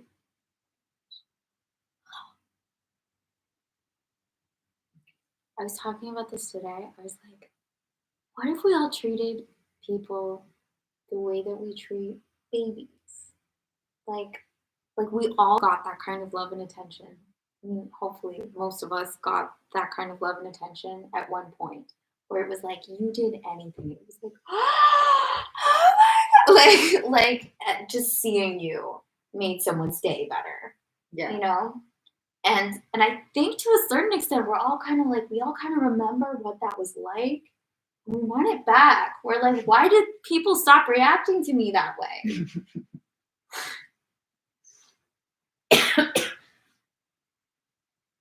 He must think he's very special because it's true that like my dad picks up the phone and I'm like, hey. And then if like his head appears over his shoulder, suddenly I'm like, Exactly. totally different universe. And he's like, yeah. So he probably is like, yes, I'm here. Completely, because that's all he does have to do. Yeah. God, he's so sharp, dude. Anyway. Kutuzov looked wearily at him and lifting his hands with a gesture of annoyance, folded them across his stomach, repeating the words, for our country's welfare? Well, what is it? Speak. Denisov blushed like a girl. Okay. It was strange to see the color rise in that shaggy, bibulous, don't know it, time-worn face. Why, he's old? Really excessively fond of drinking alcohol. Like imbibe. Yeah. And boldly began to expound his plan of cutting the enemy's lines of communication between Smolensk and Vyazma. Denisov came from those parts and knew the country well. His plan seemed decidedly a good one, especially from the strength of conviction with which he spoke. Kutuzov looked down at his own legs, occasionally glancing at the door of the adjoining hut as if expecting something unpleasant to emerge from it. And from that hut, while Denisov was speaking, a general with a portfolio under his arm really did appear. What? Said Kutuzov in the midst of Denisov's explanations. Are you ready so soon? Ready, Your Serene Highness, replied the general. Kutuzov swayed his head as much as to say, how is one man to deal with it all? And again listened to Denisov. I give my word of honor as a Russian officer, said Denisov, that I can break Napoleon's line of communication. What relation are you to Intendant General Kirill Andreevich Denisov? Asked Kutuzov, interrupting him. He is my uncle, Your Serene Highness. Ah, we were friends, said Kutuzov cheerfully. All right, friends. Stay here at the staff, and tomorrow we'll have us all. With a nod to Denisov, he turned away and put out his hand for the papers Konovnitsin had brought him. So essentially, he listened to his plan and just like, do you know this guy? And the whole time was like, what's for now? Yeah, totally. He's like, oh, you do know. Yeah, oh, he's my friend. Okay, fine. We'll talk later. Great. Yeah. No, it seemed like a good plan, and he presented it with conviction. So maybe he was like already sort of disposed to. And it was just in addition to. Okay. Or it was bullshit. And Kutuzov's a dumbass. I don't think he is. I don't think he is either. I think he's the hero of this whole story. I agree. Other than Denisov. Would not Your Serene Highness like to come inside, said the general on duty in a discontented voice. The plans must be examined and several papers have to be signed. An adjutant came out and announced that everything was in readiness within, but Kutuzov evidently did not wish to enter that room till he was disengaged. He made a grimace. No. Tell them to bring a small table out here, my dear boy. I'll look at them here, said he. Go away, he added, turning to Prince Andrew. Don't go away. Oh, don't go away. Right.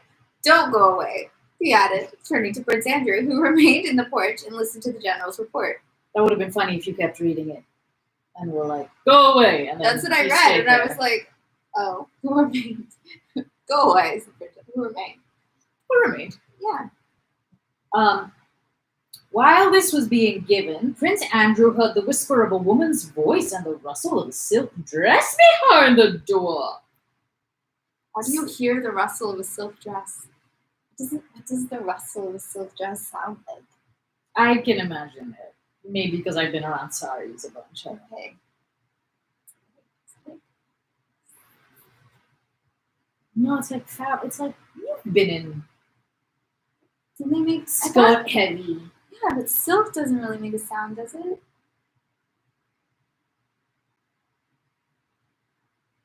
it does. Okay. Rustle of a silk dress. I think of silk as not rustling. It's smooth. Yeah, but not everything is. So I think under the silks there are like other fabrics and stuff. So I think of it as it's like the other crunchy bits. Okay. Yeah.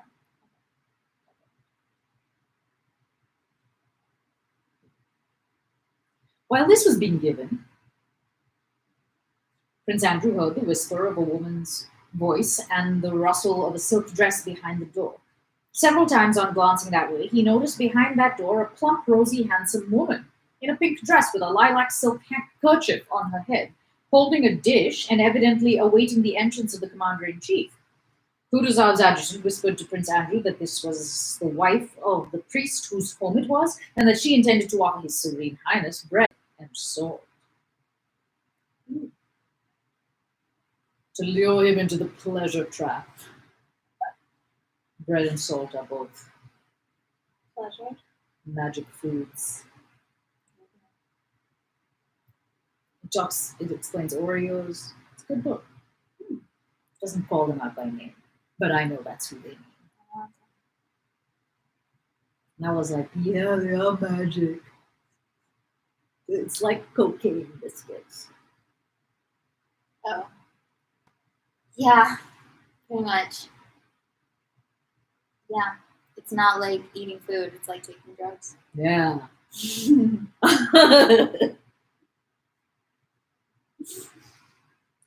Her husband has welcomed His Serene Highness with the cross at the church, and she intends to welcome him in the house. ...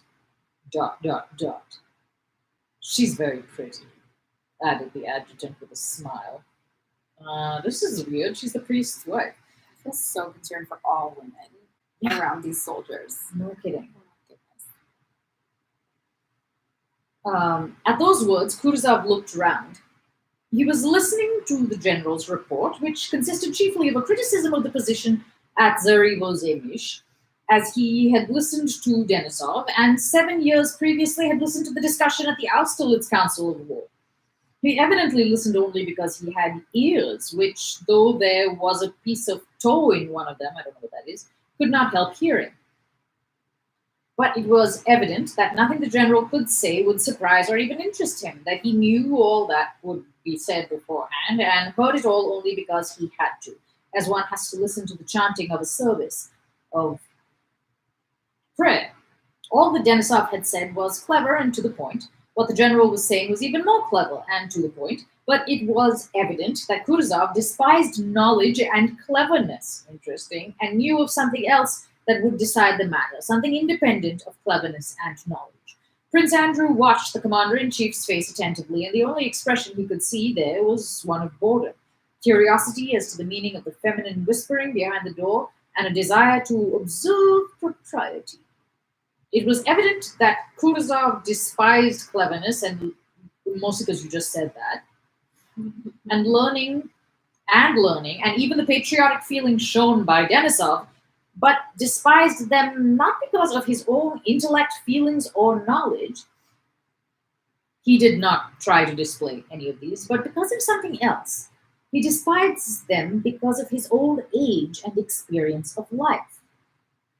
The only instruction Kutuzov gave of his own accord during that report referred to looting by the Russian troops. At the end of the report, the general put before him for signature a paper relating to the recovery of payment from army commanders for green oats mown down by the soldiers when landowners lodged petitions for compensation. After hearing the matter, Kutuzov smacked his lips together and shook his head. Into the stove, into the fire with it. I tell you once for all, my dear fellow, said he, into the fire with all such things. Let them cut the crops and burn wood to their heart's content. I don't order it or allow it, but I don't exact compensation either. One can't get on without it. When wood is chopped, the chips will fly. He looked at the paper again. Oh, this German precision, he muttered, shaking his head. The Germans? Those Germans, man. Like sausage eaters. I did not realize how resentful the Russians were towards them. Why?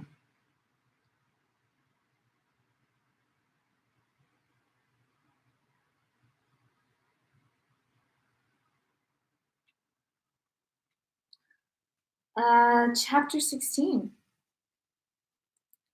Well, that's all, said Kutuzov as he signed the last of the documents, and rising heavily and smoothing out the folds of his fat white neck, he moved toward the door with a more cheerful expression. Yeah. The priest's wife, flushing rosy red, caught up the dish she had after all not managed to present at the right moment, though she had so long been preparing for it, and with a low bow offered it to Kutuzov.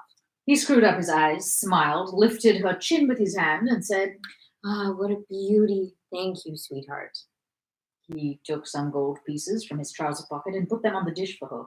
Well, my dear, and how are we getting on? He asked, moving to the door of the room assigned to him. The priest's wife smiled, and with dimples in her rosy cheeks, followed him into the room. This is really weird. What do you mean, his treatment of her? No, what is happening? The adjutant came out to the porch and asked Prince Andrew to lunch with him. Half an hour later, Prince Andrew was again called to Kutuzov. He found him reclining in an armchair, still in the same unbuttoned overcoat. He had in his hand a French book, which he closed as Prince Andrew entered, marking the place with a knife.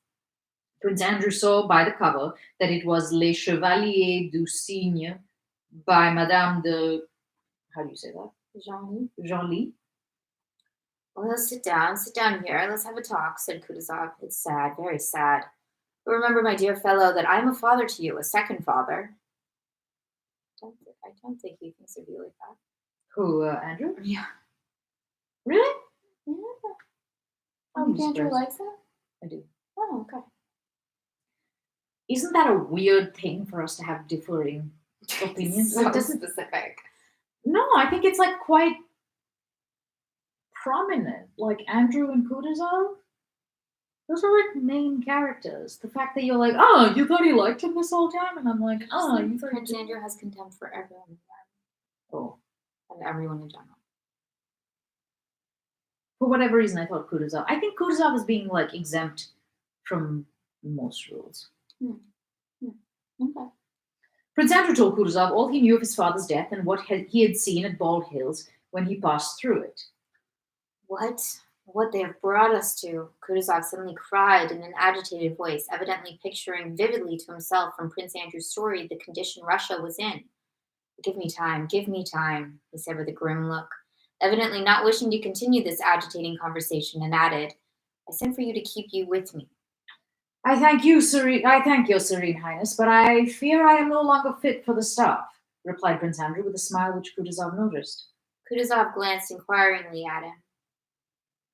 But above all, added Prince Andrew, I have grown used to my regiment, am fond of the officers, and I fancy the men also like me. I should be sorry to leave the regiment if I decline the honor of being with you, believe me. A shrewd, kindly, yet subtly derisive expression lit up Kutuzov's podgy face. He cut Bolkonsky short. I am sorry, for I need you. But you're right. It's not here that men are needed. Advisors are always plentiful, but men are not. The regiments would not be what they are if the would-be advisors served there as you do. I remember you at Austerlitz. I remember you with the Standard. Do you remember that? Oh, yeah. That's Standard, man. That was a weird moment. He really left his impression. It wasn't useful at all, was it? Or I forget if it was actually a good thing that he did. No, because then he got captured. Yeah, but he was brave.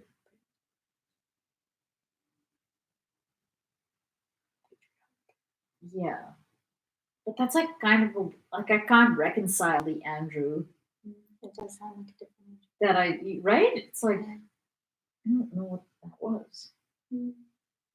Yes, I remember you with the Standard, said Kutuzov, and a flush of pleasure suffused Prince Andrew's face at this recollection. He thinks about it like when I was young and hot. Yeah, it's true. You remember when Prince Andrew was like, I'm gonna give them a plan, and they're gonna love it, and I'm gonna save Russia.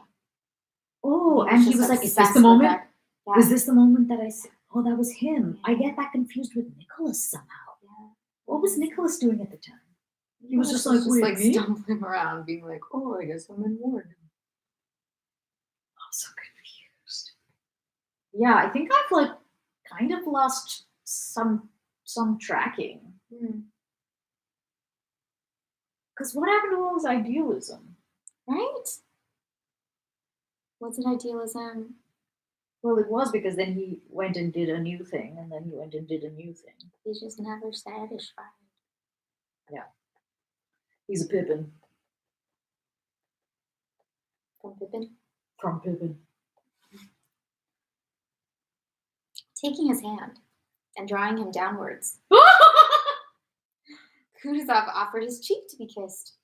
And again, Prince Andrew noticed tears in the old man's eyes, though Prince Andrew knew that Kutuzov's tears came easily, and that he was particularly tender to and considerate of him from a wish to show sympathy with his loss.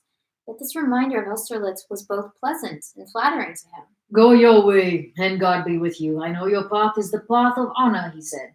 He paused, I mean. "I missed you at Bucharest, but I needed someone to send."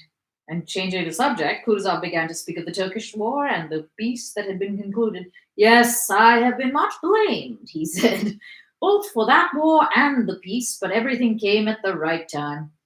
Tout vient à point? How do you say point? Why? À celui qui sait attendre. Is there a translation? Everything comes to an end. And there were as many advisers there as here," he went on, returning to the subject of advisers, which evidently occupied him. "Ah, those advisers," said he.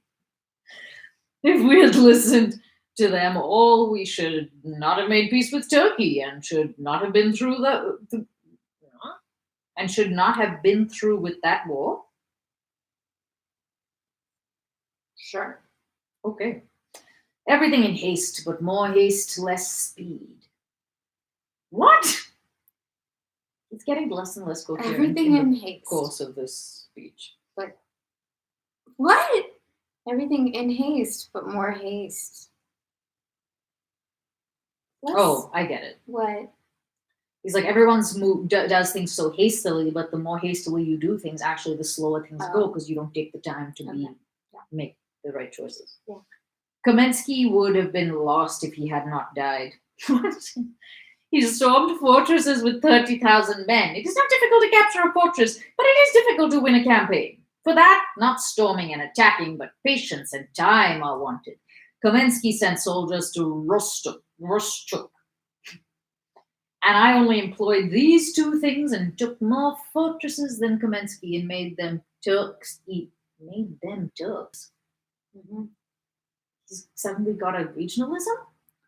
"And made them Turks eat horseflesh." He swayed his head. "And the French shall too, believe me," he went on, growing warmer and beating his chest. "I'll make them eat horseflesh." And tears again dimmed his eyes. But shan't we have to accept battle? Remarked Prince Andrew. "We shall if everybody wants it. It can't be helped. But believe me, my dear boy, there is nothing stronger than those two. Patience and time. They will do it all. But the advisors n'entendent what? But the advisors n'entendent pas de cette oreille. Voilà le mal." What is oreille? So The they advisors don't listen. see it that way. That's the trouble. But that would mean that the advisors don't listen from this ear. That's the bad. Yeah.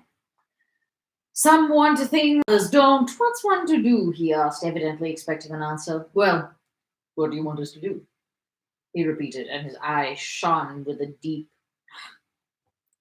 tears in his eyes, tears in his eyes, tears in his eyes, and then suddenly he's like, his one eye. Oh, right. Yeah. I just realized that. Tears in his eye. Yeah. Now we've gone back to. Excuse me. He repeated, and his eye shone with a deep, shrewd look. "I'll tell you what to do," he continued, as Prince Andrew still did not reply. I suppose it's possible for you to not have an eye, but to have a working tear duct. Anyway, I'll tell you what to do, he continued as Prince Andrew. Does it just leave? Yeah, might be. Maybe. Or if it's still like, I don't know. I will tell you what to do and what I do. Dans le doute, mon cher. What's doute? Doute. What's doute? When in doubt. Dans le doute, mon cher, he paused. Abstiens-toi. Abstiens-toi. Abstain. Like, yeah, don't do it. He articulated the French proverb deliberately. Abstain. Dans la doute. Dans le doute. Should we just start speaking French randomly? Yeah, we should. Yeah. That's the thing to do. Yeah. Well, goodbye, my dear fellow. Remember that with all my heart I share your sorrow, and that for you I am not a serene highness, nor prince, nor commander-in-chief, but a father. If you want anything, come straight to me. Goodbye, my dear boy. Again he embraced and kissed Prince Andrew, but before the latter had left the room, Kutuzov gave a sigh of relief and went on with his unfinished novel, Les Chevaliers. Wait, Yeah, we get it. That's what he was reading. Du Signe de Okay, I thought maybe it was his unfinished novel. He's like, patience and time, sit down, write a book. Les Chevaliers du Signe by Madame de Genlis. You sigh of relief. That's rude. You're so important. Pretty much.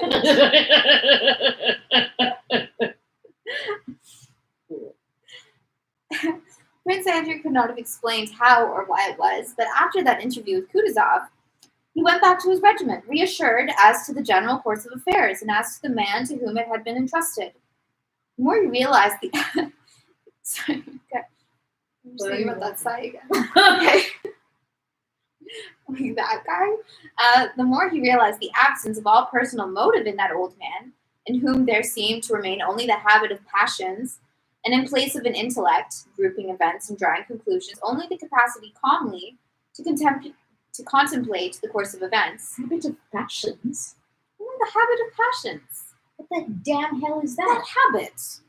Passions. I don't know what that is. Only the capacity calmly to contemplate the course of events. The more reassured he was that everything would be as it should.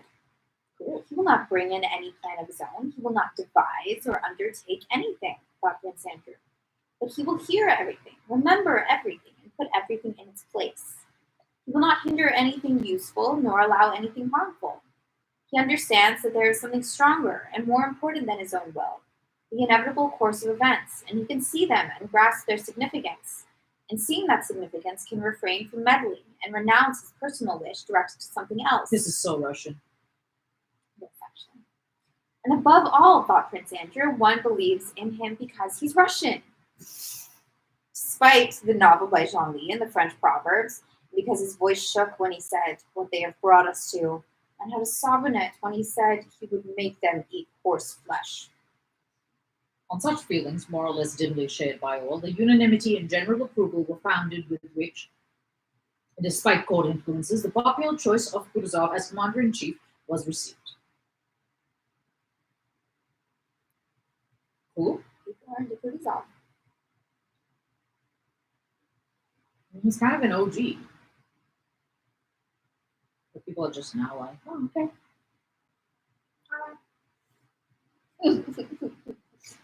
They're like swaying their heads and shit. Oh man. Sway your head more. I imagine that to be a thing that like ostrich do. Oh, they do. Right? It's dangerous. Why? You hurt yourself. I know the neck is a. It's a delicate instrument. Although I'm not sure. No? Well, the thing that confuses me is I also think of it as delicate. But the thing that confuses me is that the best place to carry heavy shit is on your head. So it really comes down to what angle? Like what you're talking, it depends on what you're talking about. But I suppose compared to like the female, Do you it have is to? delicate. Do you have to build up neck strength? Is that a thing? Yeah. Is it? Sometimes when I'm like working out and my neck hurts, I'm like, yeah, of course it hurts. Weak neck. Yeah, that's right. Work it. Why are you such a belligerent, No, like, I'm not like old literally man doing it. in a bar making comments about? You're like, yeah, that's right. That's how you. That's your inner monologue. Yeah, kind of. It's like much gentler, but it's like, oh, it probably hurts you because you're weak. I think probably it hurts because there's unnecessary. Well, There's unnecessary. I just wondered if a certain amount of hurting was like similar to like it hurts when you do squats. there's not that much stuff for the neck to do in most exercises except hold your head up. So it would be rare for there to be something that's like really taxing your neck. So don't lean into the. Yeah, don't lean into it. Don't be like, okay, let's do this It more. hurts so good. Yeah. Oh. Do you want to read one more? Mm-hmm. Okay. Chapter 17. After the emperor had left Moscow, life flowed on there in its usual course, and its course was so very usual that it was difficult to remember the recent days of patriotic elation and ardor. Hard to believe that Russia was really in danger, and that the members of the English Club were also sons of the fatherland, ready to sacrifice everything for it. The one thing that recalled the patriotic fervor everyone had displayed during the emperor's stay was the call for contributions of men and money, a necessity that as soon as the promises had been made assumed a legal, official form and became unavoidable. With the enemy's approach to Moscow, the Muscovites' view of their situation did not grow more serious, of course not, but on the contrary became even more frivolous, as always happens with people who see a great danger approaching. I don't think that's everyone. At the approach of danger, there are always two voices that speak with equal power in the human soul. I wonder if this is true. Let's apply it to coronavirus. One very reasonably tells a man to consider the nature of the danger and the means of escaping it. The other, still more reasonably, says that it is too depressing and painful to think of the danger, since it is not in man's power to foresee everything and avert the general. No, this is pretty Russian. And avert the general course of events, and it is therefore better to disregard what is painful till it comes. So stupid. And to think about what is pleasant. In solitude, a man generally listens to the first voice, but in society, interesting, to the second. I can see multiple explanations for that.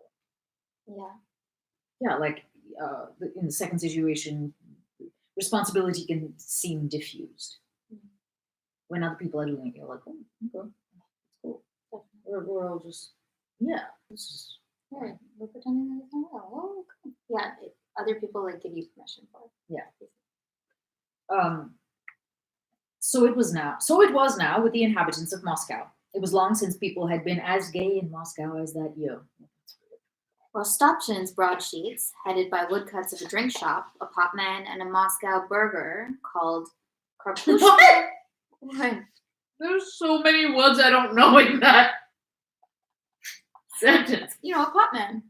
Broadsheets, woodcuts, Mm. drink shop, potman, burger.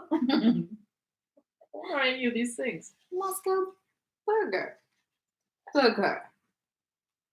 A citizen. Oh, yeah, right. A citizen of a town.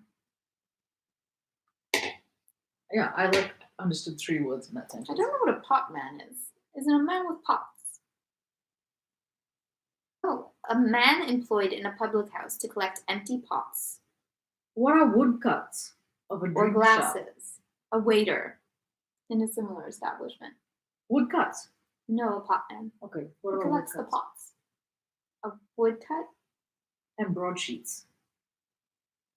It's like full of jargon Ugh. suddenly. We gotta go to Urban Dictionary, Urban Ugh. Russian Dictionary. Broadsheets. Plural of broadsheet. A newspaper having pages of standard dimensions, especially one that carries serious treatment of news. Does that help? Yeah. Woodcuts. Wood. I'm imagining these are woodcuts. Headed by woodcuts of a drink shop. Wait.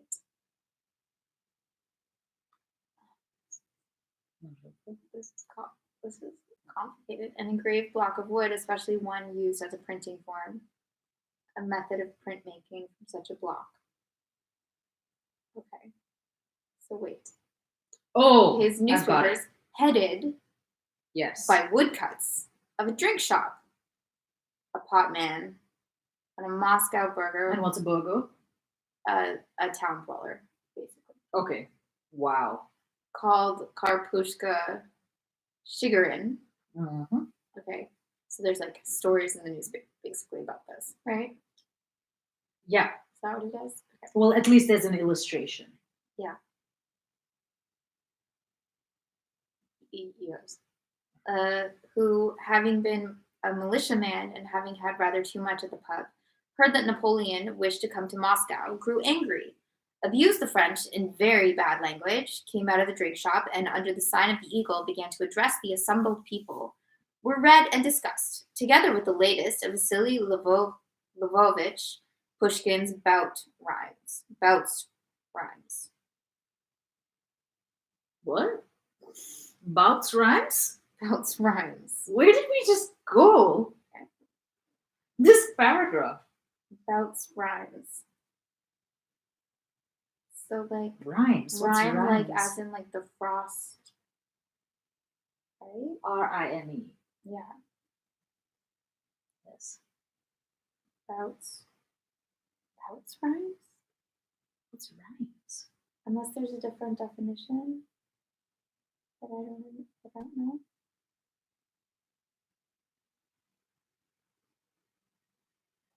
Yeah, like hoarfrost.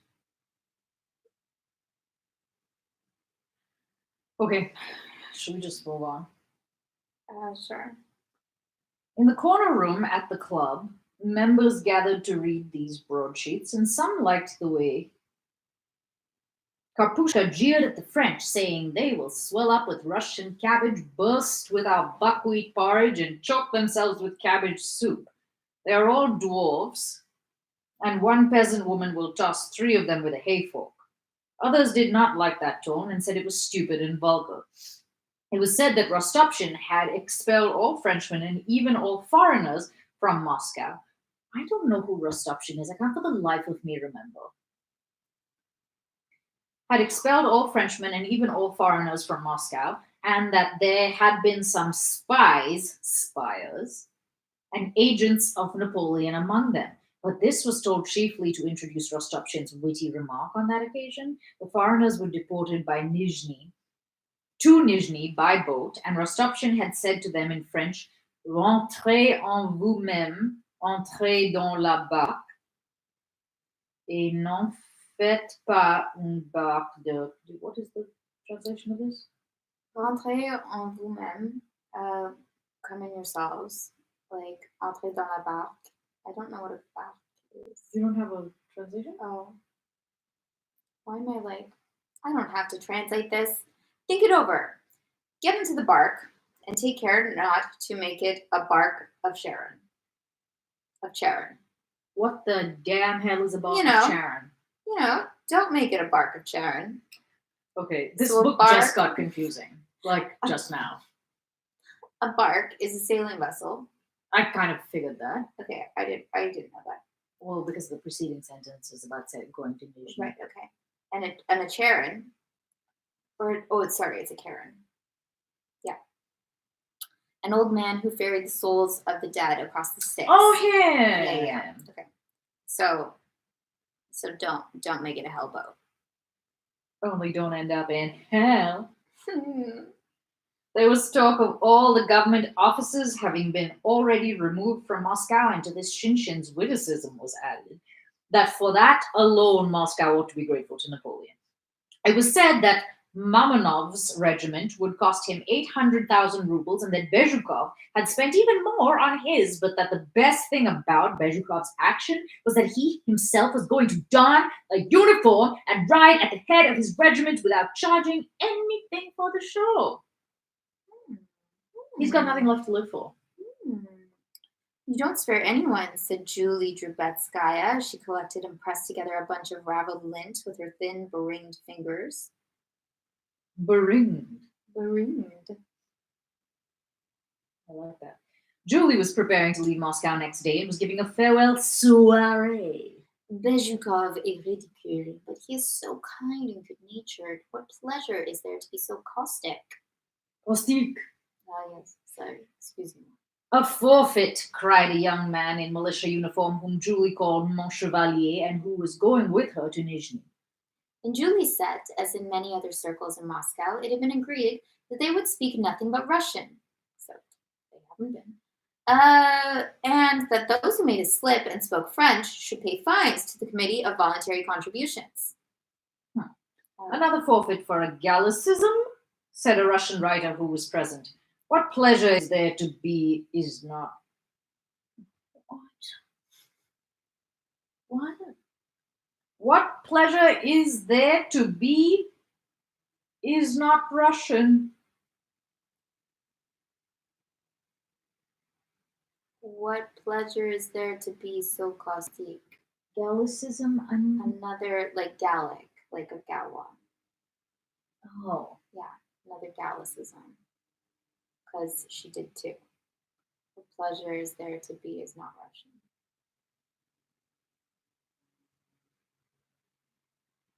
Okay. You spare no one, continued Julie to the young man without heeding the author's remark.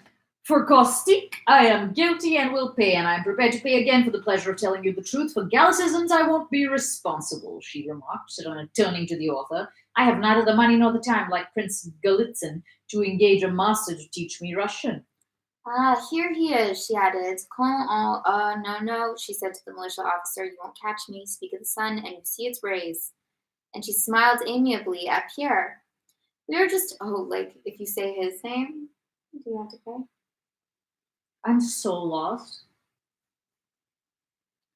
I just kind of go into this sleepy accepting mode when we go to the parties because I'm like, I don't know, everyone's just talking nonsense. I have done a similar thing, except instead of accepting, it's more just like confusion and glaze. So I'm like not even trying to follow what's happening. Right, you're just letting it wash over. Ugh, but confused. Not passive to it. I mean, you just said, like, a couple of times I was like, I don't know what's happening. And then I was like, okay, it's a party. Relax and have fun. There you go.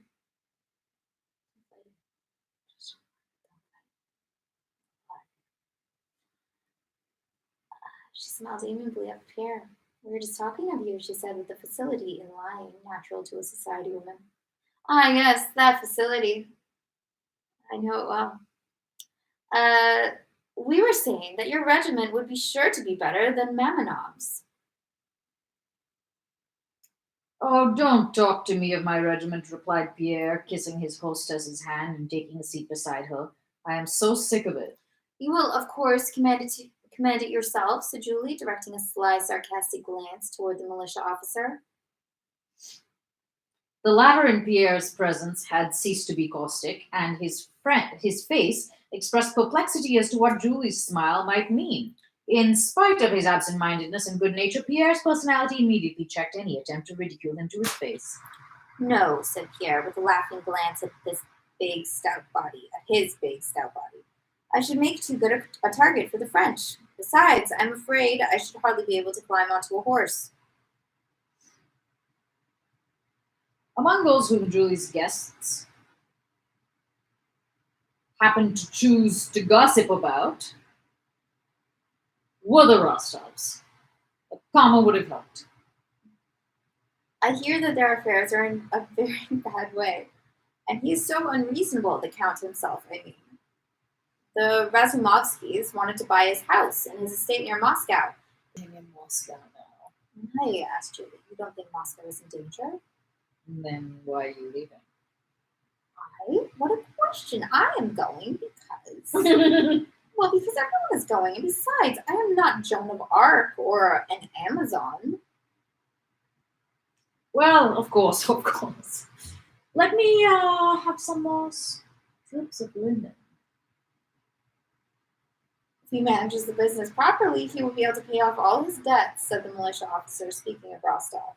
A kindly old man, but What's the linen? Linen is code word for like, let me have another one. a line of what? I don't know. Whatever they're on.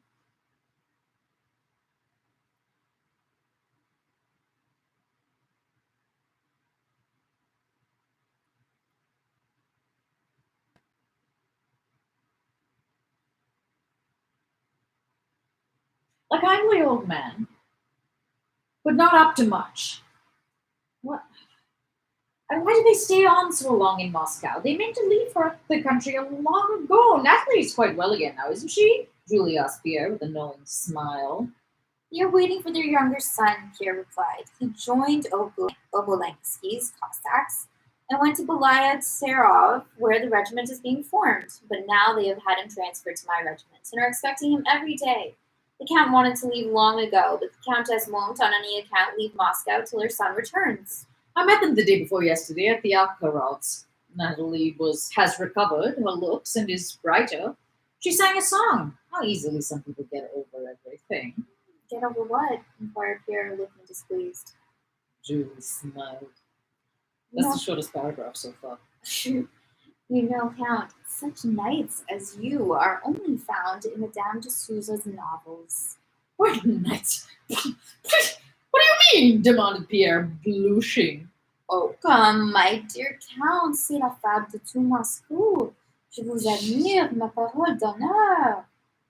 It's the talk of all Moscow, my word, I admire you. Forfeit! Forfeit! Cried the militia officer. All right, one can't talk. How tiresome.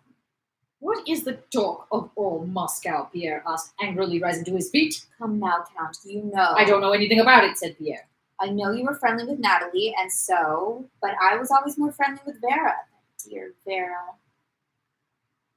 No, madame, Pierre continued in a tone of displeasure. I have not taken on myself the role of Natalie Rostova's knight at all, and have not been to their house for nearly a month, but I cannot understand the cruelty. Qui s'excuse s'accuse, said Julie, smiling. The one who smelled it dealt it. Totally. Said Julie, smiling and waving the lint triumphantly. And to have the last word, she promptly changed the subject. Is there some fabric-related thing going on in the room that we don't know about? Maybe Strips of linen and they're sewing dresses. I don't know what they're doing. God. Do you know what I heard today? Poor Mary Bolkonskaya arrived in Moscow yesterday. Do you know that she has lost her father? Really? Where is she? I should like her. Really? Really? I was going Julie with it. Oh, okay. Where is she? I should like very much to see her. What do you think of Pierre and Mary? Okay. No, that'd be a mess. They hate themselves too much. Okay.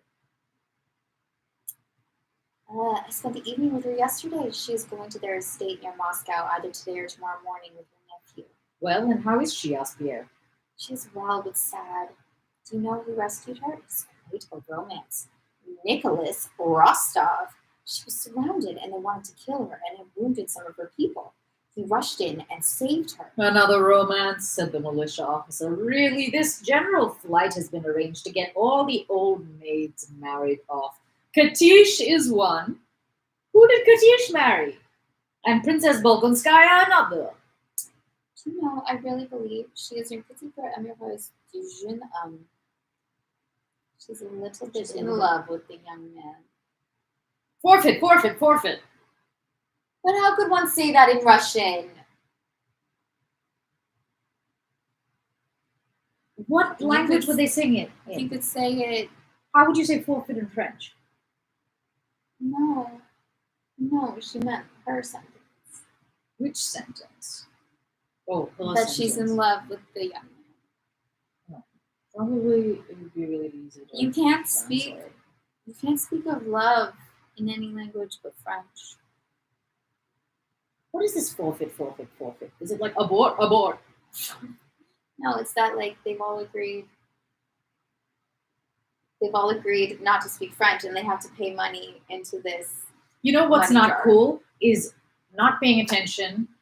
I'm doing what that lady in teacher training did, which is not listen and then not listen and then not pay attention and then be like, but wait. And then ask really obvious questions that I would definitely know the answer to if I had been paying attention. Okay, but granted, there was like a lot of confusion in that last chapter. There was And so I think much. when there's like so much you don't understand, you also miss the things that you could understand because you're just like, this Yeah. water is too deep right now. Yeah. Yes. Yes. Yes. What with the wood cuts and the broadsheets? You read that so normally, and I was like, wait, what? I'm just used to not understanding. The broad cuts of the Yeah, those wood drink cuts and shop in broadsheets. the I just always like Bachman assume it. I'll figure this out Batman. later. This will be revealed later what this means. I mean, that's probably a really good thing for 90% of it. But that's also how you end up pronouncing core as corpse. Corpse. Yeah. You're like, it's probably not.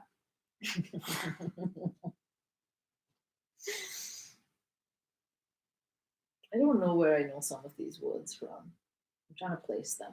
I know, like, ensign I knew was pronounced like that because of, like, stupid space shows that I've seen. Corps? Not the Army Corps, I've seen it written.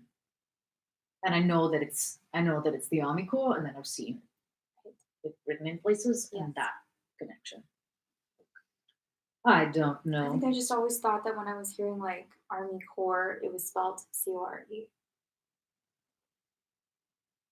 That would make sense too. If there was a corps to the army. Which is there? Core. I mean, isn't that kind of what I see like a body and a core being kind of similar. Well, yeah. Yeah. CORE. Yes.